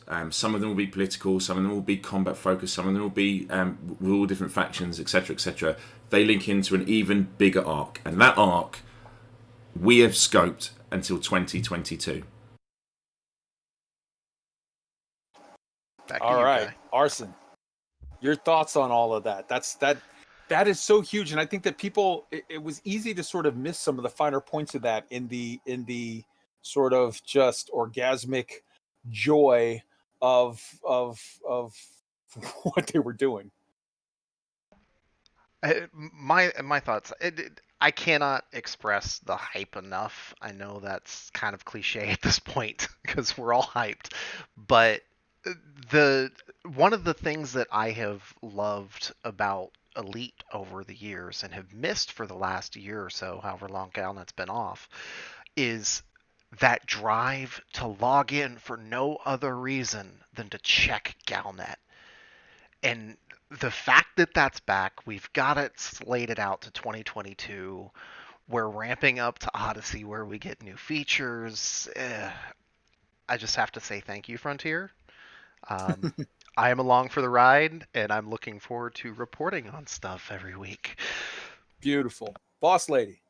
I'm so excited. Same as Arson, but for me, the little tidbit in there, and Wintermute pointed this out as well, that the players will be able to affect that storyline that's planned out through 2022. I'm just so excited because not only are we going to be able to have news, we are actually going to have an impact on which direction that storyline takes, and I can't wait for it to start coming out and be on the ground playing it. At multiple points, pivots at the middle and end point of each arc. Absolutely. GALACTIC. To echo what other people said, yes, the story is being impacted by players is fantastic. It's something that we've always done well in Elite Dangerous. We as players, whether it's been something official or not, have shaped this game through activities in-game and outside of it. But one thing we didn't pick up on there is one of the things that they said originally about taking Galnet offline a little bit and taking away community goals and those things was to double their efforts on Odyssey. Now, what it's telling me is if they've got Lawrence and other people focusing on the game the way it is right now, I'm pretty excited about the fact that it shows that there's confidence that they're going to get Odyssey out in the time frame that they're planning, which is early next year. Which, I mean, maybe it's reading between the lines, but that's one of the big kind of takeaways that I got from all of that. Beautiful. Tweaked. Well, for me, as a connoisseur of stories, what I really grabbed onto here, and I'm not sure if you heard it in that clip right there, but Arthur also said what they did at a 2-year story arc, which alone is fantastic, but they worked backwards. They started at the end and went backwards all the way to the beginning to where we are right now. And what that tells me is this is a very thoroughly thought out story with a lot of detail and a lot of different ways for us to do things. And I'm super excited about an in-depth story of that caliber. And Roy, bring us home on that one. I thought that I had, I hear all these stories about the heyday of Elite back in 2015 when things were being discovered and there was GALNET and all these fun things happening. And I thought I was going to have to wait for Odyssey, honestly, for some of that to come back. So I'm just thrilled that they've chosen to kick this off now. Right on, right on. All right, next up, at the 22-minute mark, Art. Another important thing to stress is that this is content for Elite Dangerous now. Of course, it will cross over with Odyssey when that launches, as it's all the same galaxy, but the content will be for everyone. And I see a question in chat. Will some of the previous story threads be picked up? Then he smirks and says, quite possibly, yes, but I'm not going to tell you which. Then both Art and Bruce start laughing. And then he says, I'm so excited. I feel like a dungeon master in front of a massive gaming board with millions of players. Then at the 25-minute mark, Art, on CG's community goals are coming back hand in hand with GALNET. First one comes back next week. They are going to be regular occurrence. 90% of them will be linking into that arc. And then I'm going to do one more, and then I'll get your thoughts on that. And then Art, at the 27-minute mark, we're starting to be way more open than we have been before. I know in detail what will happen for the next 6 months. After those 6 months, it thins out because we are waiting to see what you players do to affect the arcs. After that, I just know a few key parts, as they are thinner thread that will be fleshed out by the team based on player actions in the first 6 months. Let's start with Boss Lady B on this one. Oh, that's a lot to process, but I was just thinking, Dark Wheel? I was going, next 6 months, what do players do? I mean, this is just really exciting. Sitting there thinking about, they're like the GM, they're the game master right now. They know where things are going, but they're excited to see what we do. And that means this is going to be juicy. I think that all of that means that what's coming up in the next 6 months is going to be juicy. And I too was kind of resigned to wait to Odyssey to have more content. And this is going to get people back in the game and interested in it. And this is interesting. Boss Lady, you had me at Dark Wheel. Yes. Yeah, from a content creator point of view, it sometimes gets challenging if we're doing live content to figure out what to do. But all of this is just like, thank you. You're helping us. We're helping us. We're helping you. The player base is making this happen. And I think it can't be understated, like what you guys have done with Dark Wheel, and even the people going out to get an obscene amount of Fargoid hearts has probably made, Arthur just came into the team think, well, heck, if players are doing this, let's have some fun with it. So I think that, just the having fun with it and the players kind of calling the shots is good that it's been happening behind the scenes for so long over the last few months that it's been quiet. But now that they're playing with us, it's like a two-way street thing, and that's, yeah. Sorry, Father Bill, it's pretty freaking good. I think flipping is acceptable. All right, let's go with Roy. So this sort of ties into this coming out ahead of Odyssey, and I think what we're seeing here is a seismic shift in what this game is. And what I mean by that is this is not, in my opinion, is this is not just hyping things up a few months ahead of Odyssey. I think what this is this is the new game. This is the new way Elite is going to be played. Odyssey just happens to be a module that's going to plug into it 6 months from now or 5 months from now or whenever. Roy, I want to have your babies. That's I'm so yes, absolutely. All of the yes. Tweaked. Yeah, well, I really don't know what else to say other than I think Boss Lady said this is going to get people back in the game, and I would argue that there's more people playing now than ever before at this point, and this is only going to further that. And Roy, what you just said, that's magical. That really is a great thought. I have never been bored in this game, as I've said on previous episodes, and my God, I need to find some time to devote to this kind of a story that's going forward now. How much fun is this? Arson, bring it home. I just want to latch on to the comments about going into Odyssey and the fact that, now we don't know to what degree, but they have said we will be able to interact with NPCs. If we've got this level of story moving forward, and when we get Odyssey, we're going to be able to interact with stories, just imagine the potential of what they may be bringing us in that. I dig it. If everyone will allow me a moment, I'm going to take a victory lap. I've been saying since around January, I've been saying, dude, the story's going to come back. It's going to come back between, I don't know, sometime mid-August to October 1st. Guess what? The story's back, and it dropped exactly in the time frame of when I said it was going to happen. I've been telling everybody, and everybody's been saying I'm nuts. Well, feel a little vindicated. I'm just gonna whatever. I gotta let that go but oh my God, it feels good. It feels good. All right, Art at the 28. Oh, go ahead, Roy. I was going to say, well deserved. Well deserved. You did. Thank you, sir. Good. Art at the 28-minute mark. Question: there couldn't possibly be more, could there, Bruce? Bruce answers: sprinkled throughout, there will be things to sort of give some flavor to the articles and community goals.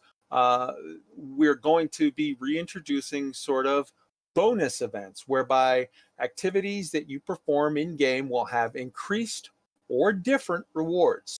So if there was, say, a combat event to hunt down a particular group, you could receive sort of increased rewards for that. And this doesn't just apply to credits, but also other rewards as well. Super interesting. Art at the 29-minute mark. I'm seeing people ask about Thargoids. This is going out to you, my AXI brethren. I'm seeing people ask about Thargoids. All I can say on the matter is that we have made sure that there is content for everyone within this overarching plan. And these aren't gonna just be short events that run for a little and then stop and you have to wait for the next. Everything will link and build. We really wanted to make you feel like you were invested in the bigger picture.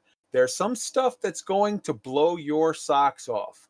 Another thing we will be doing is seasonal events. So expect some things to be happening around certain times of the year. So definitely around the holidays, around Christmas time or whatever, there will be things happening, and there will even be something spooky or scary, whatever, around Halloween. Calling it now, it's going to be a very thargy Halloween. All right.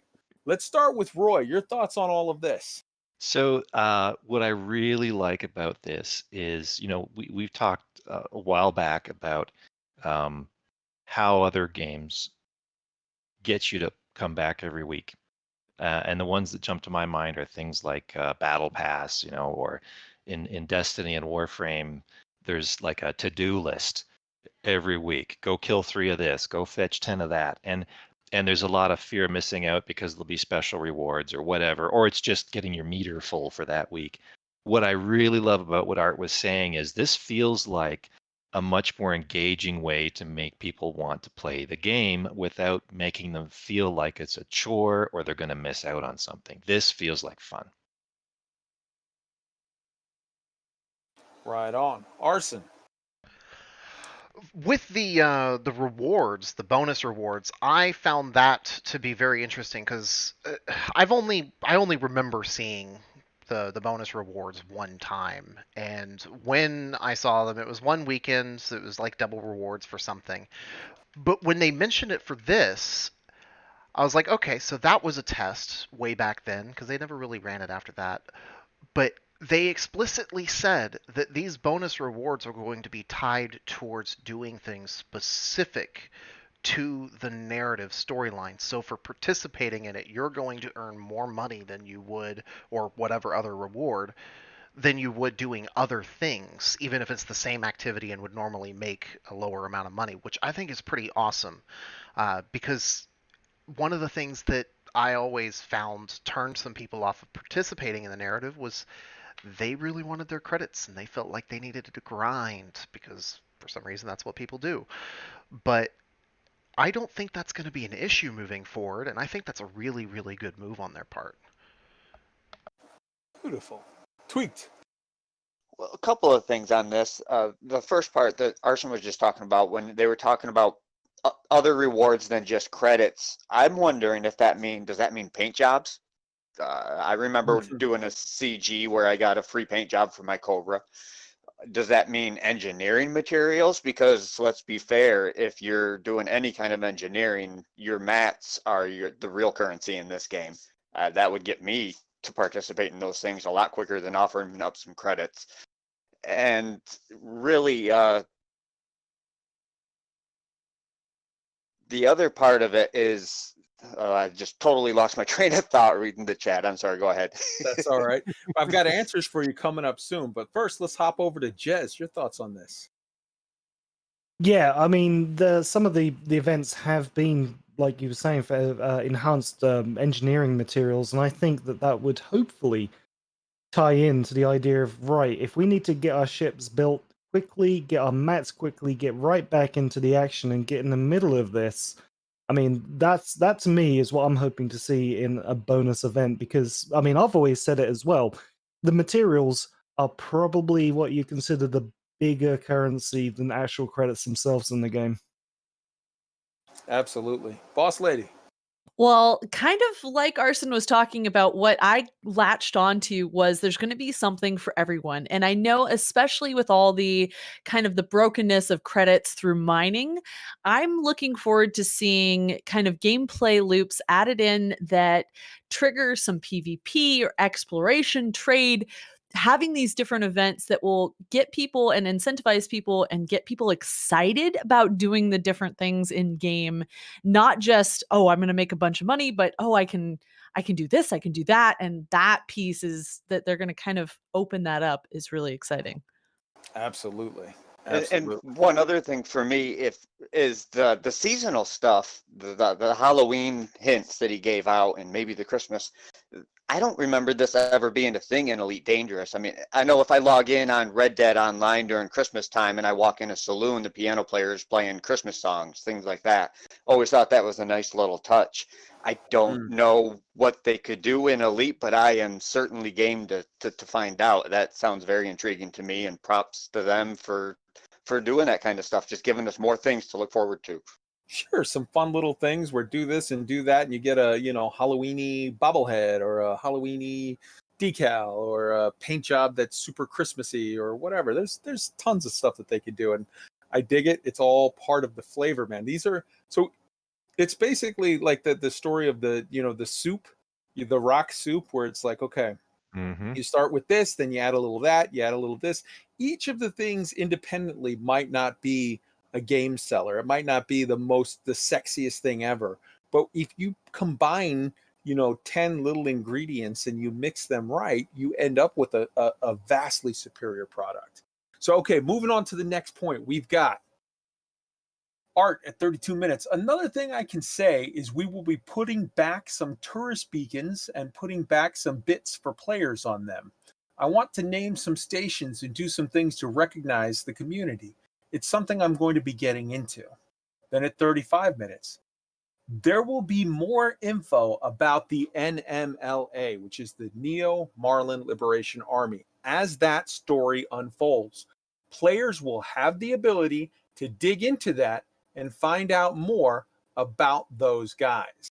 Now, then it brings up a very, very sort of interesting point for me. So Art is telling us right there, we need to investigate this. Now, let's start for a second and examine the premise. The Neo-Marlin Liberation Army. Let's do a little class for those new people to Elite that don't quite know what that means. So Marlin was the chick who was this sort of genius, charismatic leader type person who founded the Empire.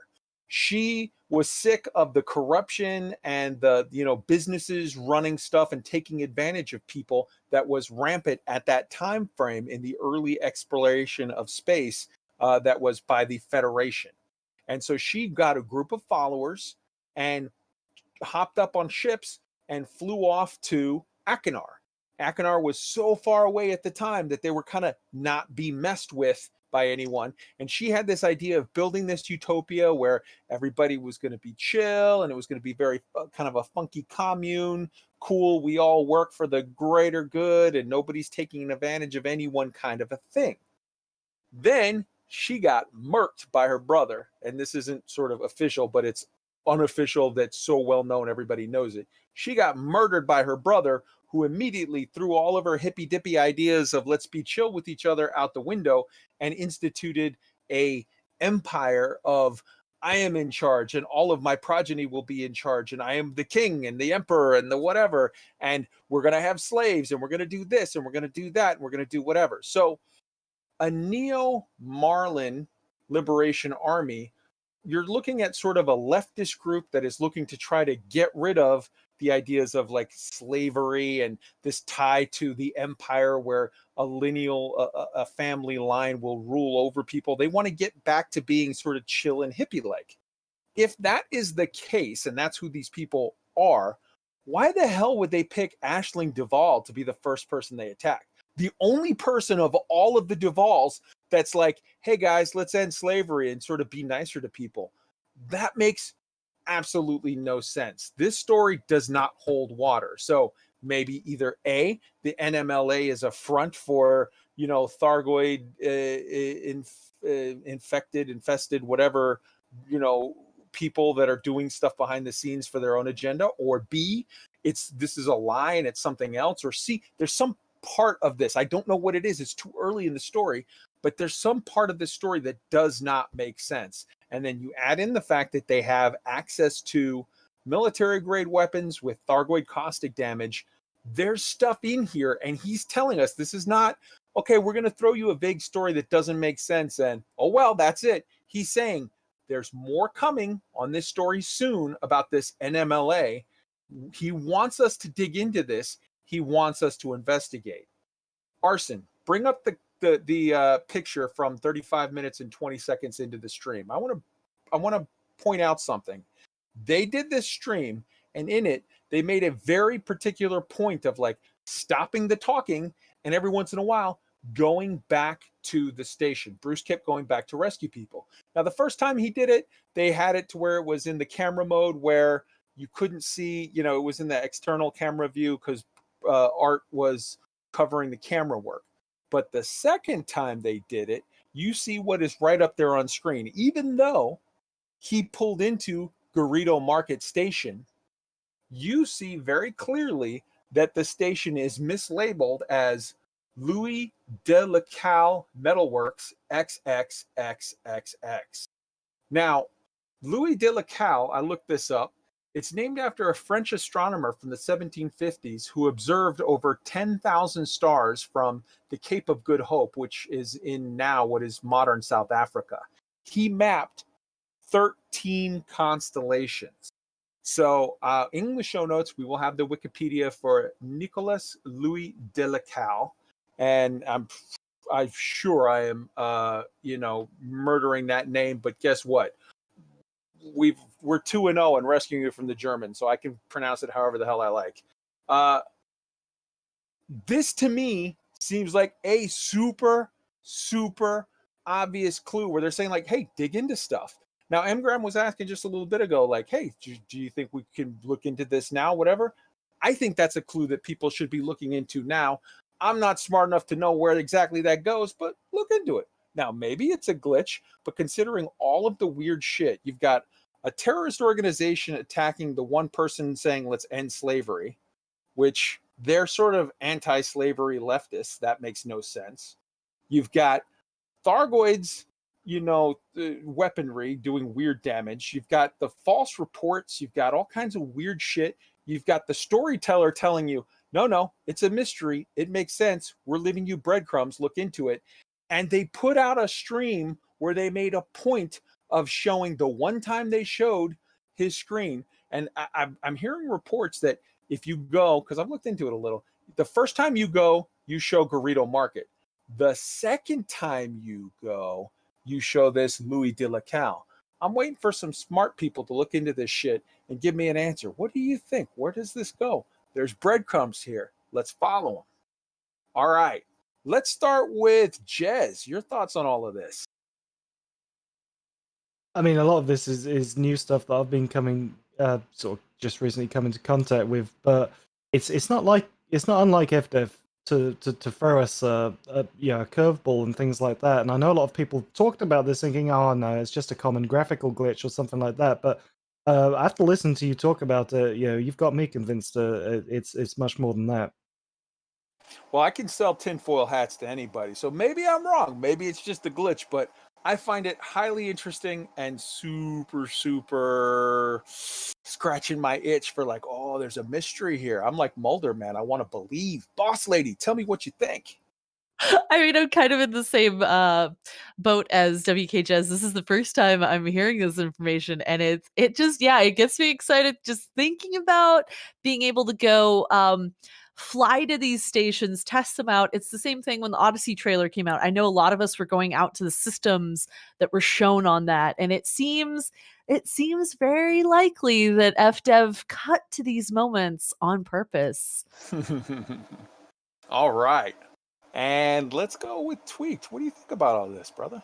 Well, I'll take the other point there where he mentioned player beacons for players. I'm wondering what he means by that. Does that mean that there's going to be a beacon for Salome out there? Because I wasn't playing when that event happened.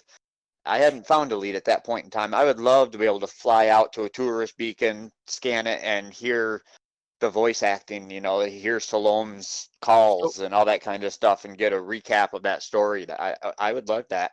So just as a heads up, you can go right now to the Panacea Medical Center. It's a hospital space station out in the galaxy. You can go to that and hear Salome's.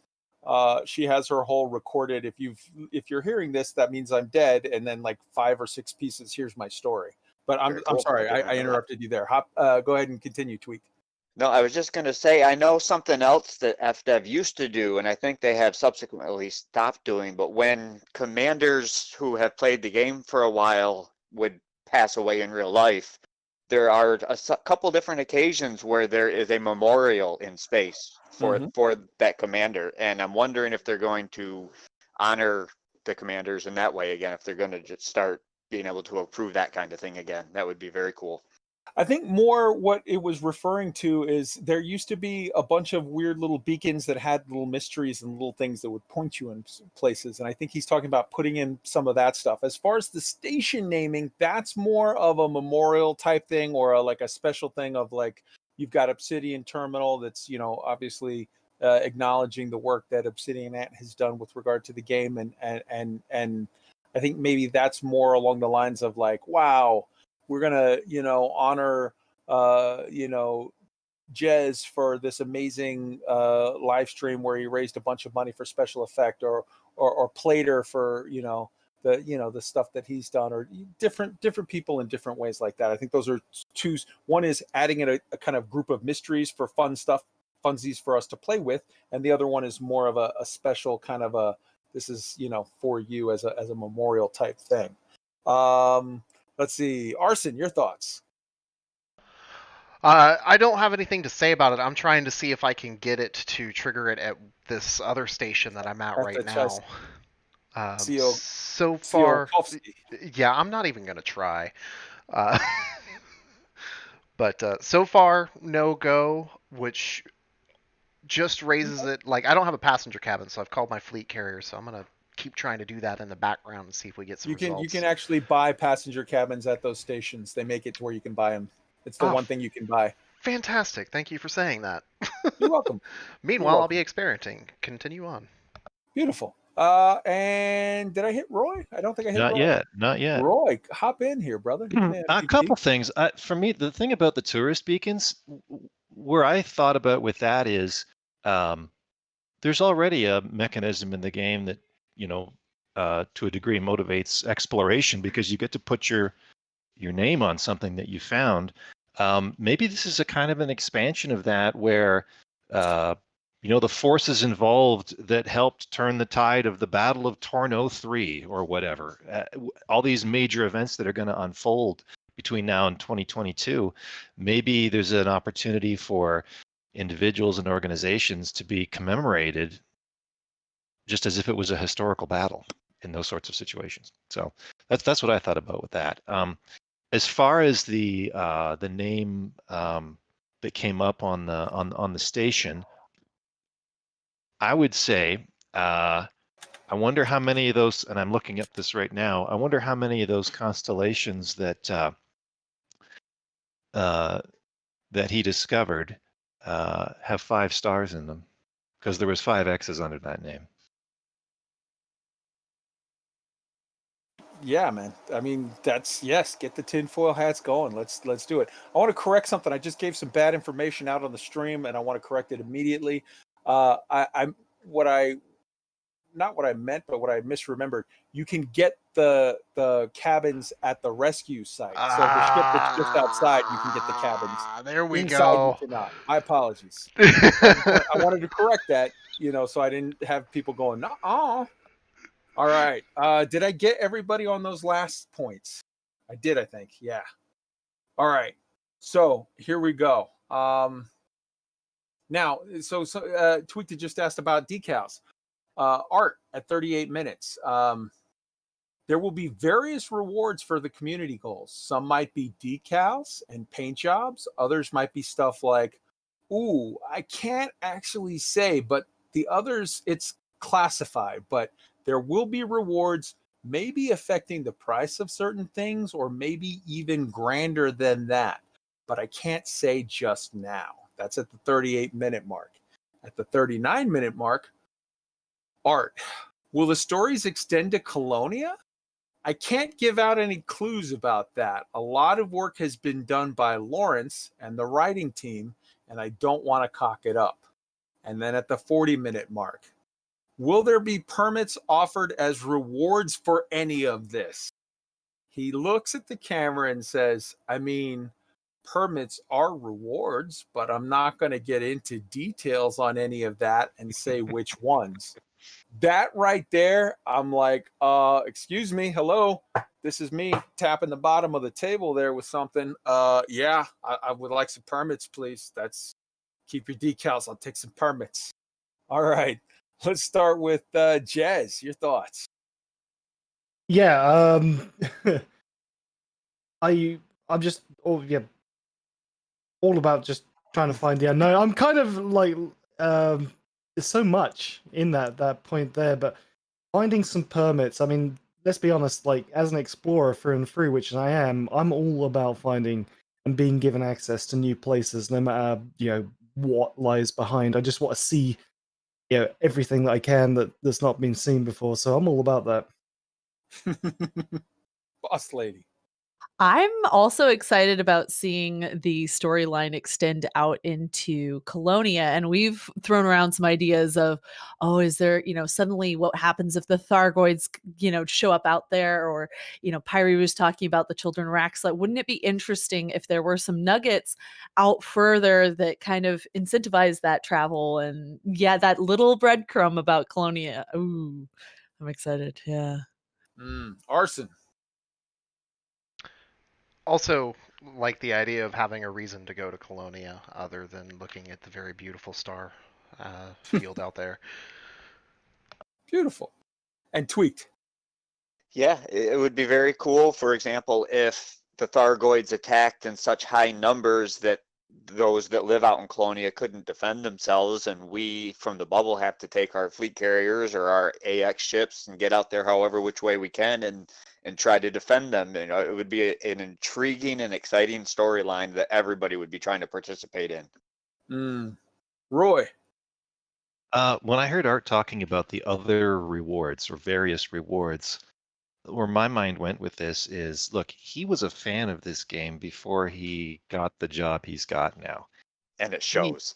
Yeah, and he knows what things are valuable to people.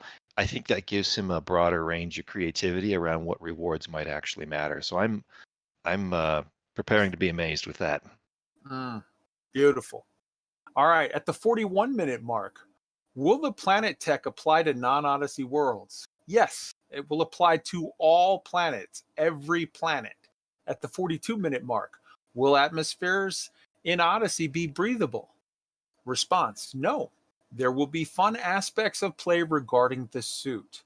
We'll talk more on it later, but no. This to me screams survival mechanics. I hope to God that they don't make the mistake of going balls deep on survival mechanics. Do not make it required to like, oh, you have to keep track of your eating and your drinking and your sleeping. That's bad gameplay. But some survival mechanics we already have in the game. You have to keep track of your fuel. You have to keep track of your hull percentage and what have you. You have to keep track of your SRV hull and your fuel and whatnot. I think it's good to have some sort of balance. You don't want to go too far to the left and make it 100% realistic, because that's no fun. You don't want to go too far to the right and make it super, super like meh, ignore it. You're just walking around like it's nothing, because that sort of takes out of the balancing. You want to find this sweet spot where you say certain survival mechanics, i.e. energy for your suit or fuel, if you call it whatever, it's just an upgrade, just transposing the fuel bar into your energy power supply on your suit. Okay. Some sort of heat and radiation mechanics. So you can't, be out indefinitely. You have to keep track of, you need, again, energy to regulate your heat, and you need some marking of after the 2-hour mark or whatever, you have to come back in because of your too much radiation or like whatever. But find the sweet spot somewhere in between there where like you can still get out and walk around for an hour maybe, but like then you have to come back in, whatever. You don't want to turn it into a very uber hyper realistic of like, okay, I've 12 minutes out of the seat, now I got to get back in my scooter or I'm dead. That's just no fun. Don't do that. All right, Art, at the 42-minute mark, there are a number of suits that will be available in Odyssey, and some of these will have specific functions or be used for specific tasks. And then at the 43-minute mark, will the suits have flashlights? Yes, of course they will, so long as you have power in your suit. This has gotten some people thinking along the lines of, caves or spelunking, i.e. the way that Star Citizen has sort of caves or whatever. I would love to see it. I don't think that we've seen anything just yet that indicates that, but I think that this would be something when they say various, what did they say? Various new locations or whatever. That to me would scream out when you say like, okay, if you were talking about putting caves or tunnels or something in planets, that would scream out as a thing to absolutely look into at that point. So let's start with Boss Lady B. Your thoughts on those points? Oh, there's so much to delve into right there. Oh, we get flashlights. Yes. I think that the different suits with different functionality is exciting because it takes what we have with different ships in the game and having a ship for this or a ship for that. I think it's important to have the kind of customizing what you're doing, having the gear for it. And then I agree. I think that there's going to be something with the battery running out because we already have the fuel. And then are we going to have a version of the fuel rats to save people whose suits are low and, somehow oxygen replenishing? Is there going to be that player to player kind of hooking up and connecting? So this is a rabbit hole of exciting possibilities. Yeah, right on. All right, Jez. I am going to be a buzzkill on this one. I don't like any idea of survival elements in Elite Dangerous. Whilst it works in other games, I like the feeling of freedom when I'm out exploring, and I respect the fact that we need to keep an eye on our heat and our fuel when we're in the ships. But if they do this wrong, and I think there's a very, very big potential that any game designer could do this wrong, they could very well end up detracting from the main gameplay experience. So this is one I'm going to be watching with kind of squinted eyes through. I'm not really into the idea at all, unfortunately. I completely agree with you that this is a pit trap that I hope they don't fall into and go overly realistic. And I just got to have a call out for Pete_SB. Fuel rats equal battery bunnies? Question mark. I love the name. I hope that it's not super needed, but I love the name. Tweaked, your thoughts? Yeah, well, I'll disagree a little bit. I think Elite Dangerous is trying to be a simulation, and when I play it right now, it does. It feels like another life. I don't have a separate life with a whole different family than my own and everything like that, like the old movies or some people might. But Elite Dangerous is my separate life, and it feels like a real one. I've got things to do, things to accomplish. And having survival tactics in the game it's the next step. If I'm exploring a desert or an ice planet, then I need to monitor my suit's oxygen because if I were doing that in real life, I would imagine I'd have to monitor my oxygen. So I want that in the game. I agree, don't go too far with it to where it detracts from the gameplay, but I think it would detract from the gameplay to not have any amount of it whatsoever. On the whole suits having flashlights, I too, like you, Kai, first thing I thought of was caves. The second thing I thought of is, well, what if it's not just caves, but what if we can now land, for example, at Dav's Hope and go inside those creepy buildings and there's no power, so it's dark and you get to explore that kind of stuff. And there's just so many cool things that we could be getting to do down the line. You're jumping ahead to the next point, but that's okay. Roy. I agree with Boss Lady on this. The suits are the new ships, Yep. and I would tie this in with, Art. Again, Art knows the game. He knows what's fun in the game, and he chose to say that there will be fun aspects of play regarding the suit. So the comparison I draw to that is, what's fun about ships? Well, you get to choose them, you get to buy parts for them and change them out, and you get to engineer them. I think the same thing is going to be true of the suits. As far 100%. as the and I guess I'd say too, as far as it being a survival mechanic, well, again, if we're gonna and this has been said in previous communications too, that they're looking to extend the play modes that already exist in Elite into the modes in Odyssey. Well, what's the survival mechanics in your ship? If you run out of fuel, you can't fly anymore, and then eventually you can't breathe. And overheat. And overheating as well. Get too close, you blow up. If you and stuff starts breaking. If you lose too much hull, you blow up. That's pretty much it. If they're just looking to extend that mechanic into suits, I don't think we're going to see a lot of exotic additional survival modes. I mean, maybe there'll be some differences, but I don't see them going way afield from that. As far as the flashlight thing, the way he answered that question, where he kind of caught himself and he said something like, when I first heard the question, I just naturally assumed, well, of course there'll be a flashlight. To me, that was a bit of a tell that, again, this is going to be a similar mode that you'd use a light for on a ship. I don't think there's caves. I think this is simply, he just assumed there's a light because there's dark places. And if there was some brand new mechanic around caves, I think that would have been much more front of mind for him when he answered that question. I mean, yeah, let's keep in mind there are definitely tidal lock planets where you're going to be on the dark side always. That's a thing too. Yeah. All right. Did I hit Arson? No, I was feeling left out. Arson.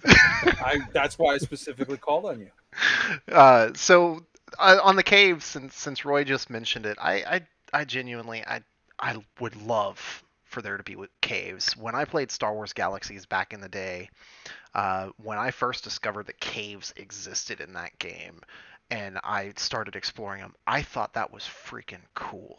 There was nothing more awesome than just stumbling across a hole in the ground and seeing what the hell was in it.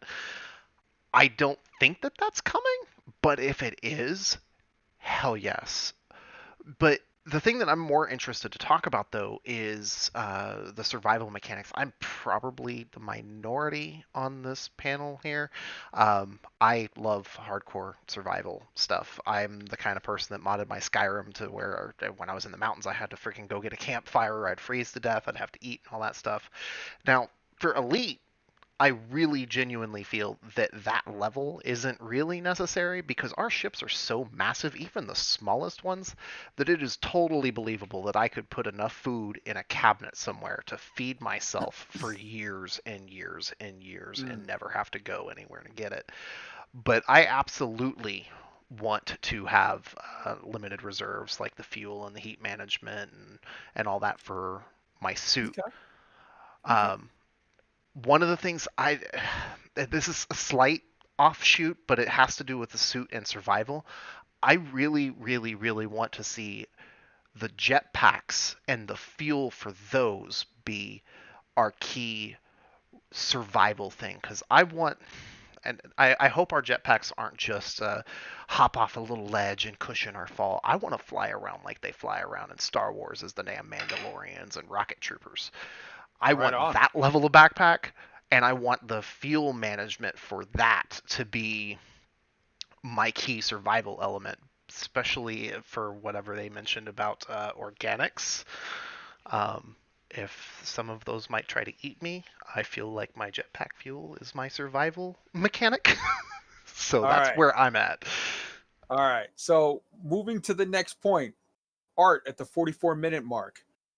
And this is huge, and I think a lot of people glossed over this.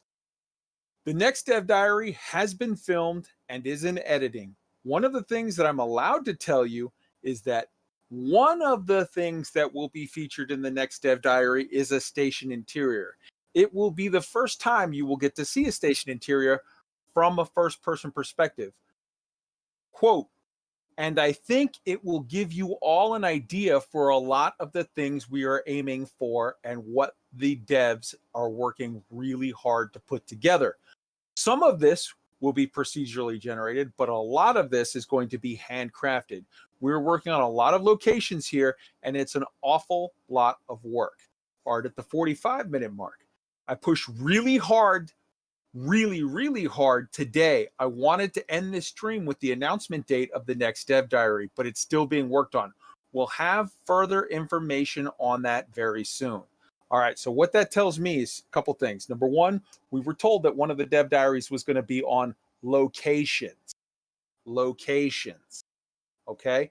Now, we were told earlier that several of those locations are going to be in space and on planet side. So when you say stations and you say in space and planet side, that means space station and regular station. They did specifically say space station on the stream. That was one of the things. They said it's one of the places in space. I'm at a loss to figure out where the other places are. But since we know that a Dev Diary is coming up that's all about locations, and we know that Art said specifically here that the next Dev Diary is going to feature a location, specifically space stations, among other things. I could say, or I submit that what they're telling us here clearly is the next Dev Diary that we're probably going to get announced next week, a date and time for, is going to be about locations. And what he told us very clearly here is that this one in the space stations, the first person perspective, is going to give us an idea of a lot of the things that they're aiming for. I think what he's telling us here is we're going to see a bar location. We're going to see some sort of, like player hub where you get together for group missions. I think we're going to see a lot of hints here on the location stream that will give us kind of the breadcrumbs of what's coming later on the gameplay loop streams. We're going to see a lot of in this one that's about locations, it's going to give us hints about the whole player interactivity stuff. And I think, like I said, I think next week you're going to hear about, okay, it's coming on this day at this time. I think you're going to hear it announced next week, and I think you're going to actually see the thing before the end of the month. All right, your thoughts, Arson? The fact that they confirmed stations, that made me happy. I was really, really, really hoping for both stations and ship interiors, but I knew I was being greedy with that, and I genuinely was like, okay, I'm going to set the expectation that both of those may come later on in the year, but when they straight up said stations, that just blew my mind because it was a hope, but not an expectation, and the more than anything, I am looking forward to. I really hope that they have CZs that you can fight on foot inside the stations when a station is being fought over. That is something that I've wanted to do ever since my first CZ. And Shit hot. yeah. That sounds great. All right, Roy, your thoughts? So I've been looking for a spot to bring this up, and maybe this is it because it's about the stations. The thing that I've been wondering about with how are we going to interact with the station, and this has been brought up by numerous people, is are we going to be replacing, for example, the way we go and get missions with simply now we just have to wait 5 more minutes because we have to walk to go do what is we're going to do. I'm really looking forward to seeing how they've solved for that. How does it make it compelling? I mean, yes, it'll be pretty, and it'll be exciting to walk around and get the scale, and I'm sure there'll be lots of beautiful things to look at. But if all you're doing is, sometimes when you play this game, you're grinding some stuff out, and it's about efficiency and time. And then other times, it is about really enjoying the beauty of it and taking it easy and hanging out with friends and so forth. So I'll make you a bet right now, Roy. Yeah. $20. I got $20 if you want to take me up on it that says all the missions you get now from the board, you still get from the board. The only thing that you're going to get from actually walking down and doing whatever, all of the stuff that you get now, there's no reason for them to change how you get that. You're going to still get it the exact same way. The new content, the missions of walking around on foot, the parts about buying, so like buying modules for your ship, still going to be on the board just the same way it was. Buying modules on your suit is going to be going to the walking into the store and, hello, sir, let me pick up some fucking jet blasters or whatever. I think it's going to be that. Yeah, you just took my point. I was going to say, sorry. No. I fully agree with you. The reason this sort of occurred to me through part of what Art was saying earlier is, look, and this feeds into this idea that Odyssey is just a module now that's plugged into the larger enterprise of Elite.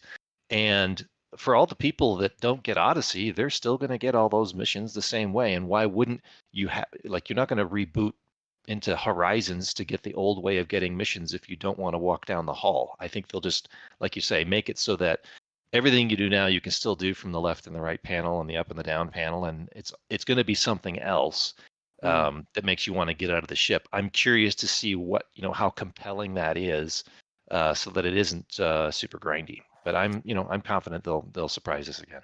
Now, what could be good, and I'm seeing from the stream, is you could get all the same missions that you get right now the same way, but what if there were alternative new mission givers where it's like, hey, this shady guy in a bar has a treasure map type mission or whatever? That could be cool too, as an augmentation, not a replacement for existing game loops. Well, and I think we've been a bit spoiled. I mean, I play lots of other games where you have to go into the city or the dungeon or the whatever and walk to the guy or the gal and get the thing. That's normal. And we've been a bit spoiled, I think, in that we can sit and go click, click, click with our HOTAS and have 5 missions lined up. So. All right, Tweaked. Yeah, on that point, I'm actually good with it. Either way, really, if they keep it as is on the menu, give you that option. But if they change it and make me walk down the hall and see the mission giver and talk to the different factions and go immersive like that, I'm totally fine with that. I'll reference Red Dead playing the single player. You walk around and you talk to NPCs all the time. You get missions from NPCs, and I was totally immersed with it. And if Elite wants me to do that, I am confident that I will have nothing but fun with it. I'm really excited for this one if it's going to show. I mean, I think I said earlier, previously they had only said social hubs, and then another article referenced planetary landings. This is the first time they've come out and said space stations, which I am super intrigued and excited to see what this is going to look like and what kind of gameplay we have. Because again, I'll reference their statement about the ship interiors where they said they wanted to focus their attention to where there was more valuable gameplay, which implies that there is going to be some kind of valuable gameplay on these stations. Boss Lady. Oh, I mentioned at this one. So they say quite literally that some will be procedurally generated, but a lot are going to be handcrafted. And that to me, I was just talking about this on stream yesterday, is it, I mean, already the stations have a different feel depending on which segment of space you're in. But if you have to go to kind of like a crummy dive bar on an outer moon, kind of almost Firefly feeling. Cantina. Yeah, exactly. Or maybe you're in the Imperial kind of shiny, pretty, you know, overly very rich kind of environment. So the fact they're handcrafting, I think may tie into some of the gameplay loops and some of the feeling of being in that space, which I think more than anything, Odyssey is going to put us more in the game than we already are. So having that feeling of, oh, I'm in Imperial space, it's all pretty, and you know, maybe that's because they're Imperial slaves, and maybe I'm out in the boonies and it's really gritty, and so it'll give us more of that tangible feeling. And I can't wait for them to release that. Infectious. All right, Jez. Yeah, out of all of that, I completely agree with the missions thing. Having enhanced mission features by getting off your ship would be great, but keep with what you know as well. But and I don't like comparing all of these games, but this one feels real valid. When they're talking about handcrafting and a mix of handcrafting and procedural generations, one thing that I've noticed playing Star Citizen is the areas inside are like, oh, and then it's amazing but easy to get lost in. And then on the other scale of that, you got No Man's Sky, where it's all very static and predictable. You've been to one, you've been to most of them, but I get the feeling that by them going with the mix of the two, it's going to hit that sweet spot. They're going to go with familiarity, but also those set pieces, those things that make you just go, you know? Yeah, man. Beautiful. All right. We're going to run the gambit and get to the end of the stream here. I'm going to hit a bunch of points and then we'll do a roundup. Ready? Here we go. Number one, Bruce at the 46-minute mark. I see people in chat asking about new ships. That is yet to be confirmed. We cannot tell you just yet. I'm going to assert that you don't say that if the answer is no. Obviously, the answer is yes, because as a company, you don't put out a $40 game about flying spaceships and say, we don't have any spaceships for you just now. You give people spaceships. But I think Bruce, more or less, I love Bruce. Bruce is an awesome guy. And Bruce is the guy that will give you the wink, wink, nudge, nudge, and say it without saying it. I think right there, he just said, absolutely, you're getting new ships. You know, we can't confirm it just yet. We can't. Okay, yeah, we're getting new ships. Duh. All right, Art, 47 minutes. Again, he was asked about the Thargoids. And again, he said, everyone will get content. I'm telling you, my AXI brethren, it's not 7 months that you're going to have to wait. Trust me. It's coming very, very soon. And when it comes, it's coming harder than you've ever had it before. You're going to be so psyched, you're not going to know what to do with yourselves. Trust me. It's coming soon. Art, 49 minutes. We may be adjusting CGs to account for fleet carriers. Of course, you're going to have to. We can do shit now. We have force projection that we never had before. It's going to be good. Art, at the 50-minute mark. Do we have a flow chart that says if community does A, go to story A. If community does B, go to story B. Then he stopped. He laughed. To be honest, yeah, kind of. We have it all worked out. We decided to start the story at the end and work backwards, so that's how the arc works. But yeah, Bruce at the 52-minute mark. Question in chat, will GALNet just be covering stories like this tied directly to in-game events? The answer is that there will be some stories tied to tangible in-game events like this, and others tied to, quote, surrounding events in the galaxy, which aren't necessarily activities which are tangible, but rather are adding flavor and letting you know about events that are happening in the greater story. But what we wanted to be mindful of is to avoid encouraging people to go somewhere and look for something if there's nothing there. It's not something tangible. If it's not something tangible, we will also try to make that clear in the article. So what he's saying there is the quote fluff. It's going to be back. We're getting story to make the whole galaxy richer, to make it more alive, the political stuff and all that shit. But they're going to make sure that they don't send you out looking for Gan Romero's ship if there's no ship out there. All right, let's start with Tweaked. Your thoughts on all this? Where do we even start with that? There's just so much new ships. I hadn't even considered, with all of Odyssey coming and now all of this coming, the thought of new ships hadn't even crossed my mind. Now I'm kind of wondering, geez, yeah, go fill up on mats because there's going to be new ships to engineer. Can't wait. Just so much good stuff coming. Beautiful. Arson. I'm. And Roy.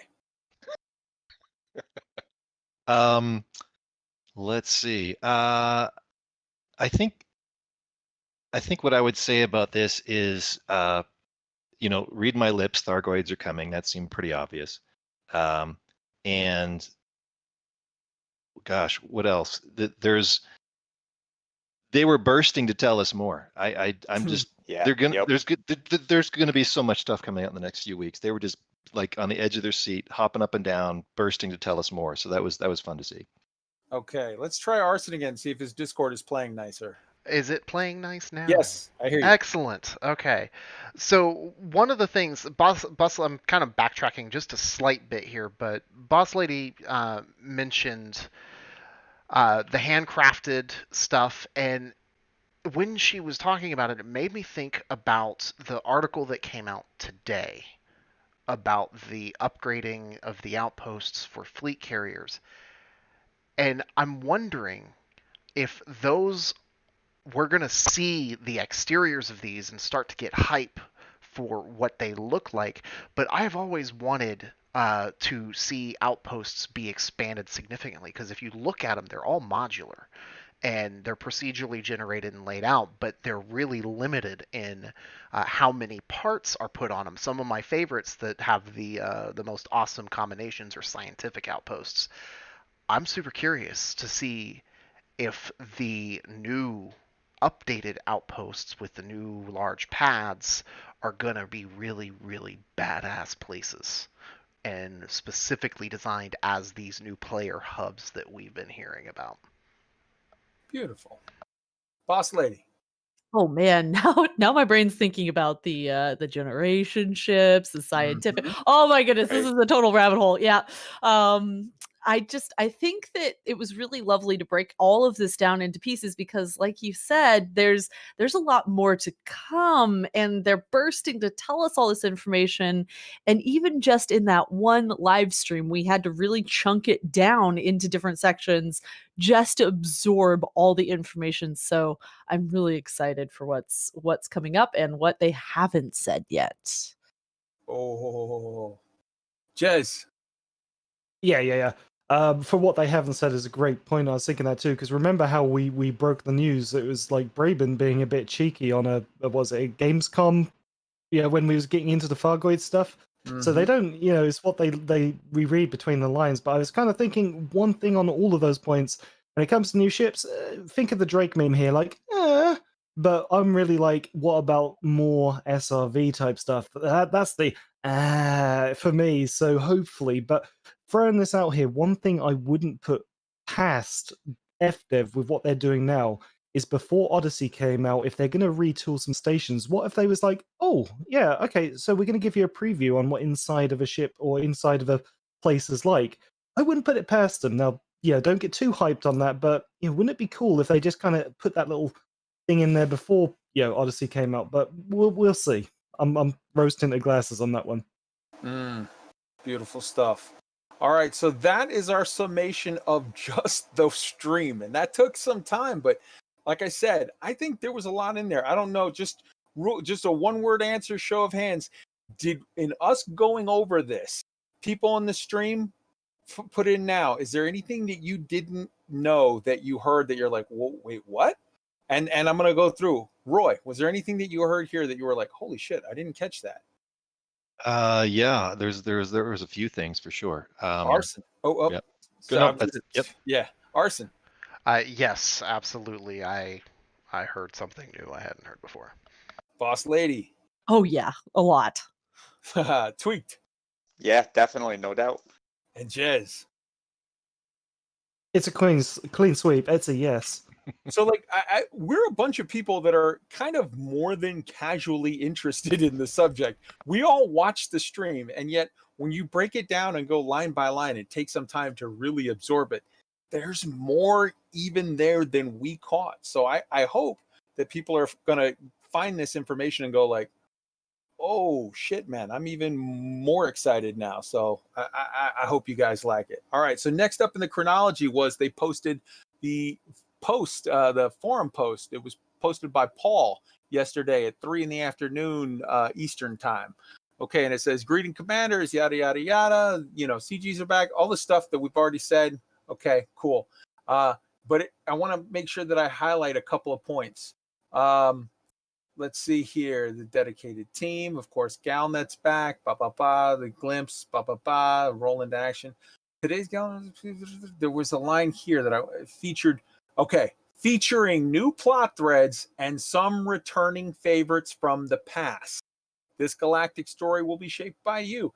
That they're, you know, we've got the Halsey thing, we've got the Gan Romero thing, we've got stuff with the Thargoids, we've got stuff. There's all there was supposed to be an election last year that Hudson was supposed to be, and they just went straight up, you know, Chinese Communist Party style and was like, nah, we're not going to have an election. He's still rolling shit. Like there are stories here. There's new stuff coming, and I'm excited for that. But there's old stuff in there that's super, super interesting. If you're wondering what this means, Galnet we covered, community goals we covered, bonus and seasonal events we covered, an ongoing multi-arc extending narratives extending beyond the launch of Odyssey into 2022 we covered. Opportunities to reshape corporations and markets, and the potential to change the diplomatic landscape of the galaxy as we know it. I think that the NMLA might be a front for somebody that's coming after the Purple Princess in Power Play. I think that this is the opening gambit. We're going to see stuff with regard to the Federation side as well. We're going to see stuff with regard to independence. We're going to see stuff with regard to the Alliance. I think that there's a chance that we may see some form of power play shakeup here. We may see different opportunities happen, and you know, you fight for your side, and you know, maybe this becomes like the Premier League in soccer in England, where whoever is, you know, sucking hind tit, whoever's the last one in line, well, guess what, son? You just got demoted. Now we bring up somebody new, whatever.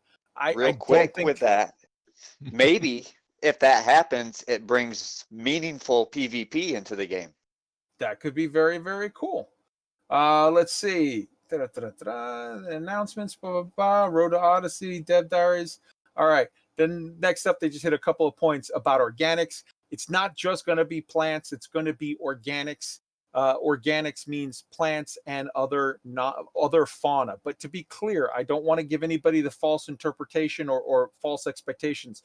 They're not talking about dogs. They're not talking about Klingons. They're not talking about dinosaurs. They're talking about fungus, bacteria, and other sort of weird, you know, algae or weird shit that doesn't even fit our Earth-like characterizations on the first planets, these tenuous atmosphere planets. Other planets, you know, could for sure have, you know, when they get to the point, this is the company that made Planet fucking Zoo. When they get to the point where they're doing atmospheric planets, we're going to see cool, funky alien animals, and we're going to see a weird, you know, zebra. What would a zebra be like on an ammonia-based world or whatever? We're going to see weird shit. But this is early on. They're saying weird fungus, weird bacteria, weird stuff that, you know, oozes and whatever. Okay, cool. This is a good start. Okay, how many different? Many. Apply to existing landable planets? Absolutely. Will atmosphere be breathable? We already covered that. Notice the difference. I think we covered everything here that's in this post and are very in-depth, but I want to give everyone a chance from the stuff that I've just mentioned and anything you read in the post. Let's start with Jez. Do you have anything you want to add to that? I mean, we covered it really well on the stream, but anything else? Not really. I mean, just like I said, xenobiology, that's what I'm going to be doing. So more information on that, I'll be happy. Hells to the yes. Boss Lady. Well, as a landscape architect, I'm really excited for the not only the plants, but the bacteria, the algae, all of that, and the exploring. And they did reference that it will be based on, kind of like K. Ross said in that dev diary, it's going to be based on the type of planets, and so you're going to start to see kind of ecosystems, which I'm really looking forward to that. Absolutely. And later, a couple years from now, when we get to the point where we've already got all the atmospheric stuff and blah, blah, blah, and now they're like, okay, we're going to do ship interiors or whatever, for sure, put in a botany lab in my ship where I can go there and do some actual cool, interesting gameplay with that. Arson. So I want to talk about the understanding I got when they were talking about organics. The wording that they had used was that some of the organics that we're going to encounter could technically be classified as fauna, but because of the fact that they're so different, that they're just going to use the word organic because it technically doesn't classify like anything we would ever see on Earth. That aspect of it makes me think that we're going to see things that might, like I said earlier with the jetpacks, actually chase us and try to kill us. Or maybe they aren't doing so, and then we panic and shoot them, and then a bunch more come out of a hive. I don't know. All right, Tweaked. What I took from this really was amazing communication from the FDev team. How great of them to come out and say, listen, guys, this is going to be plant life. This is going to be some fungus. This is not going to be dogs, cats, dinosaurs, porgs, the trouble with trumbles, whatever. It's not going to be living things other than plant life, so to speak. That's something that we've been lacking for the last couple of years, that clear communication, and I think the game is going to be healthier for it. Roy. So we've got an interlacing 3-stage arc storylines out to 2022, and now they're going to bring back some of the stories that have happened previously. And there's a hint that this is all going to somehow intertwine with power play. I mean, look, these are the people that brought us BGS, and we all know how straightforward and simple that is. I would just say what we're looking at now, this isn't checkers. This is motherfucking 3D chess. Goddamn right. So following that up is the last piece of news that we have, which is the GALNet post from today.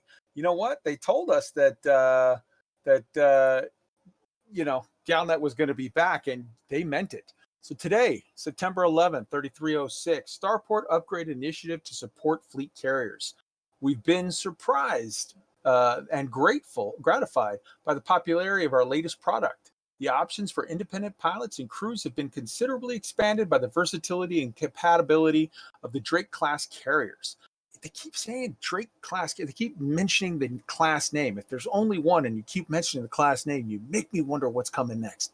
But we have also listened to the customers' concerns, in particular that large ships such as Anacondas, Corvettes, and Clippers cannot dock with refinery outposts to make a tritium fuel. To help alleviate this issue, Brewer Corporation has partnered with 2 independent construction firms, Kavanaugh Space Frames, Ltd., and Steel Castle, Inc. They are tasked with upgrading the number of outposts into fully functioning starports in order to make refueling runs more efficient. The 2 construction companies that won this contract both have an impressive track record in modifying orbital habitats. Kavanaugh Space Frames specializes in Orbis starports, while Steel Castle exclusively works on Coriolis designs. The projects are expected to begin next week. So here's the things that I get from this.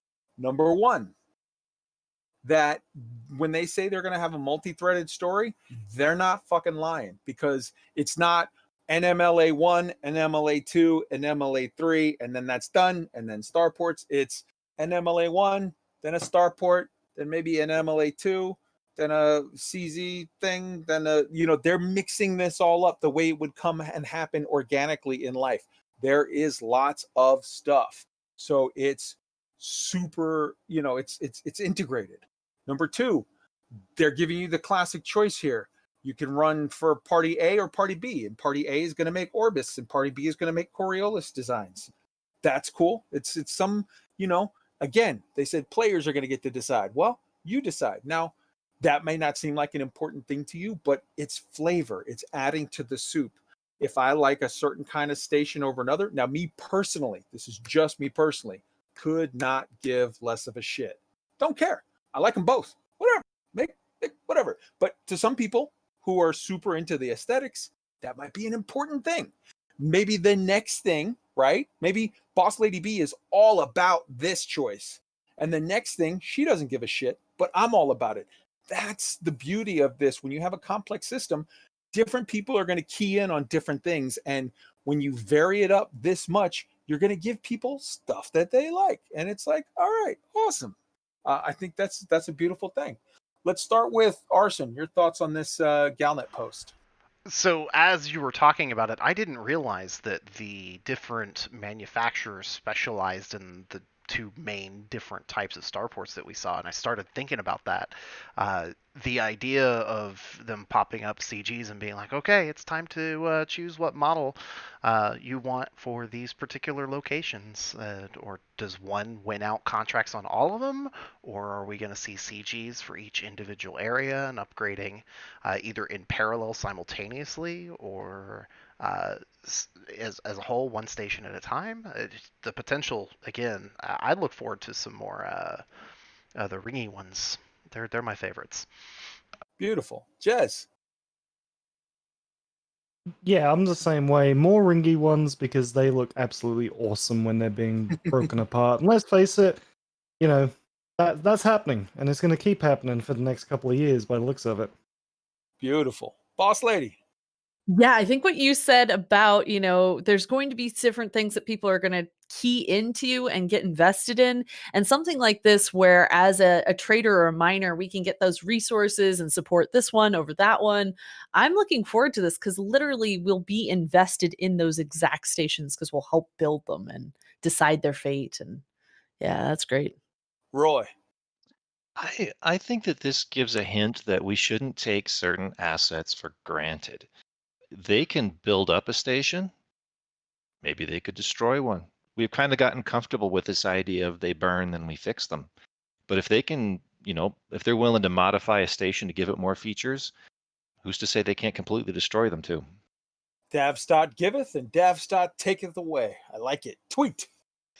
This is just great stuff. I was excited when I saw this today for a couple of reasons. One, it's more immersion. You're going to see the galaxy changing depending on what this probable CG decides. And on just a personal greedy note, I have a new owner of a fleet carrier, and I'm going to be in the market for buying some tritium soon because I'm not going to waste my time going out mining that stuff.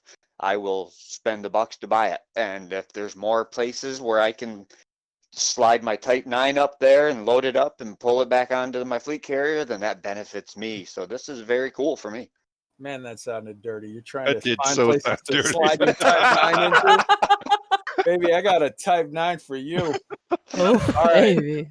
All right.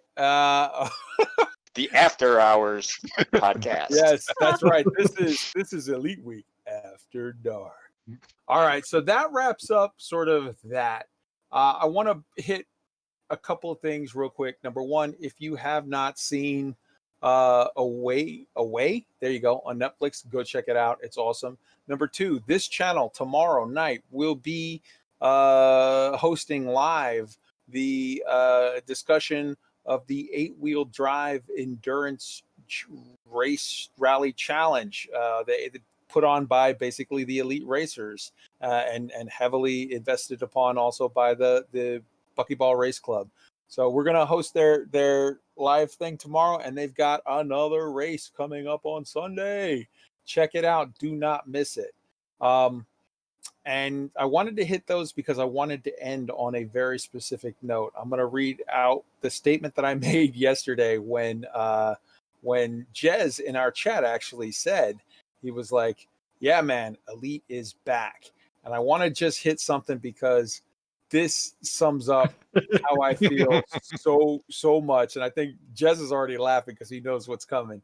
I literally thought about it and I was like, yeah, this is sort of where I'm at with it. And holy shit, there's so many people in this Discord that when I say I want to hit something I said yesterday, I have to scroll up for like 5 minutes.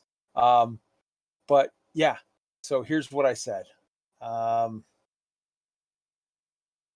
Jesus Christ, there's a lot of stuff in here. You struck a nerve. I'm still on today? All right, here we go. Here we go.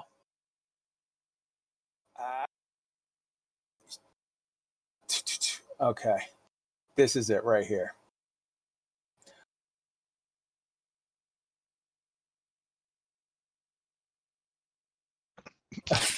Okay, here.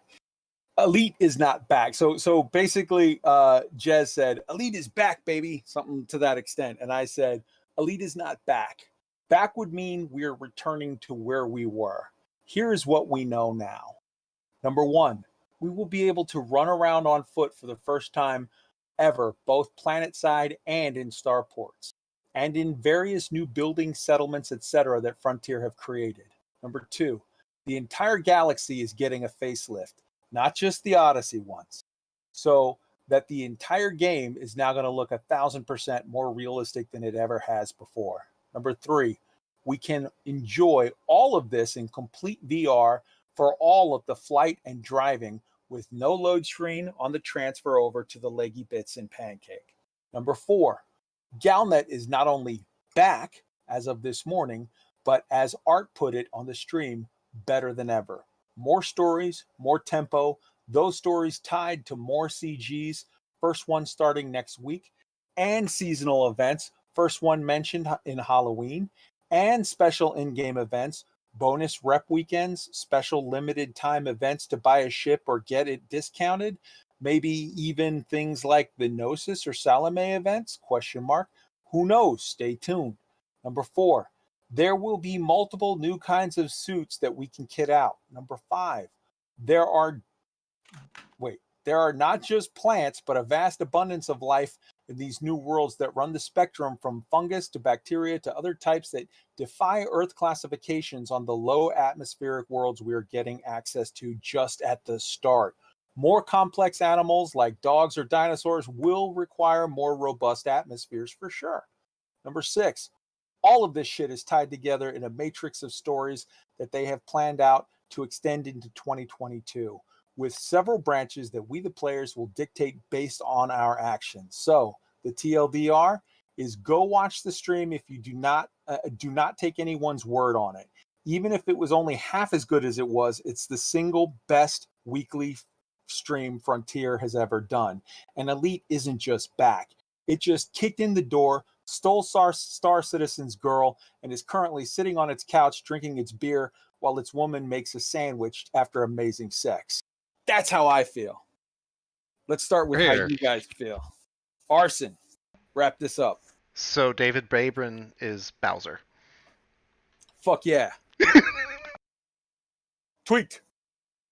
Well, I gotta say, this week right here is a perfect example as to why I'm an FDev fanboy, so to speak. They've created an already amazing immersive game for us, and they've had a lot of negative press over the last couple of years, and this is just proof positive that they are going in the absolute right direction.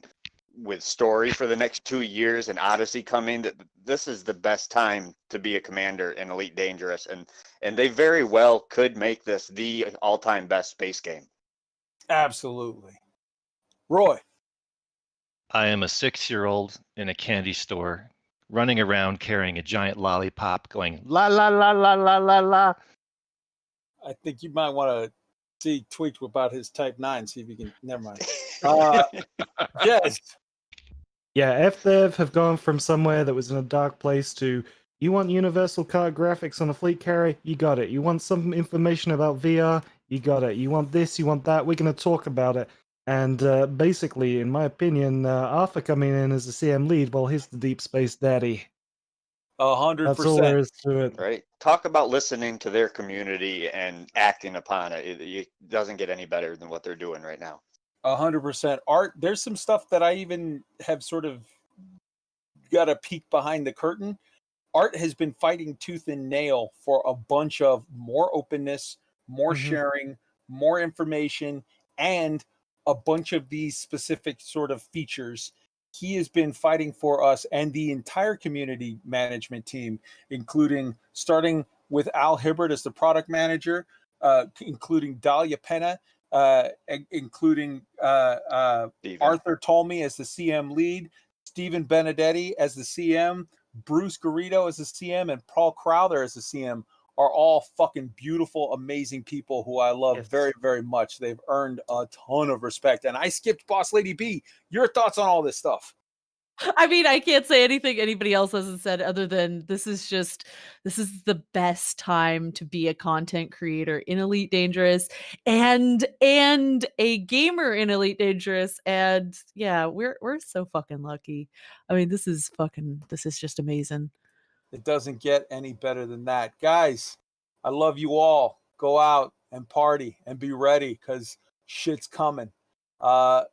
Next week, look around for a little notice on a dev diary and look for it to be coming soon. So I'm going to leave you all with the immortal thoughts of Bill S. Preston, Esquire, and Ted Theodore Logan.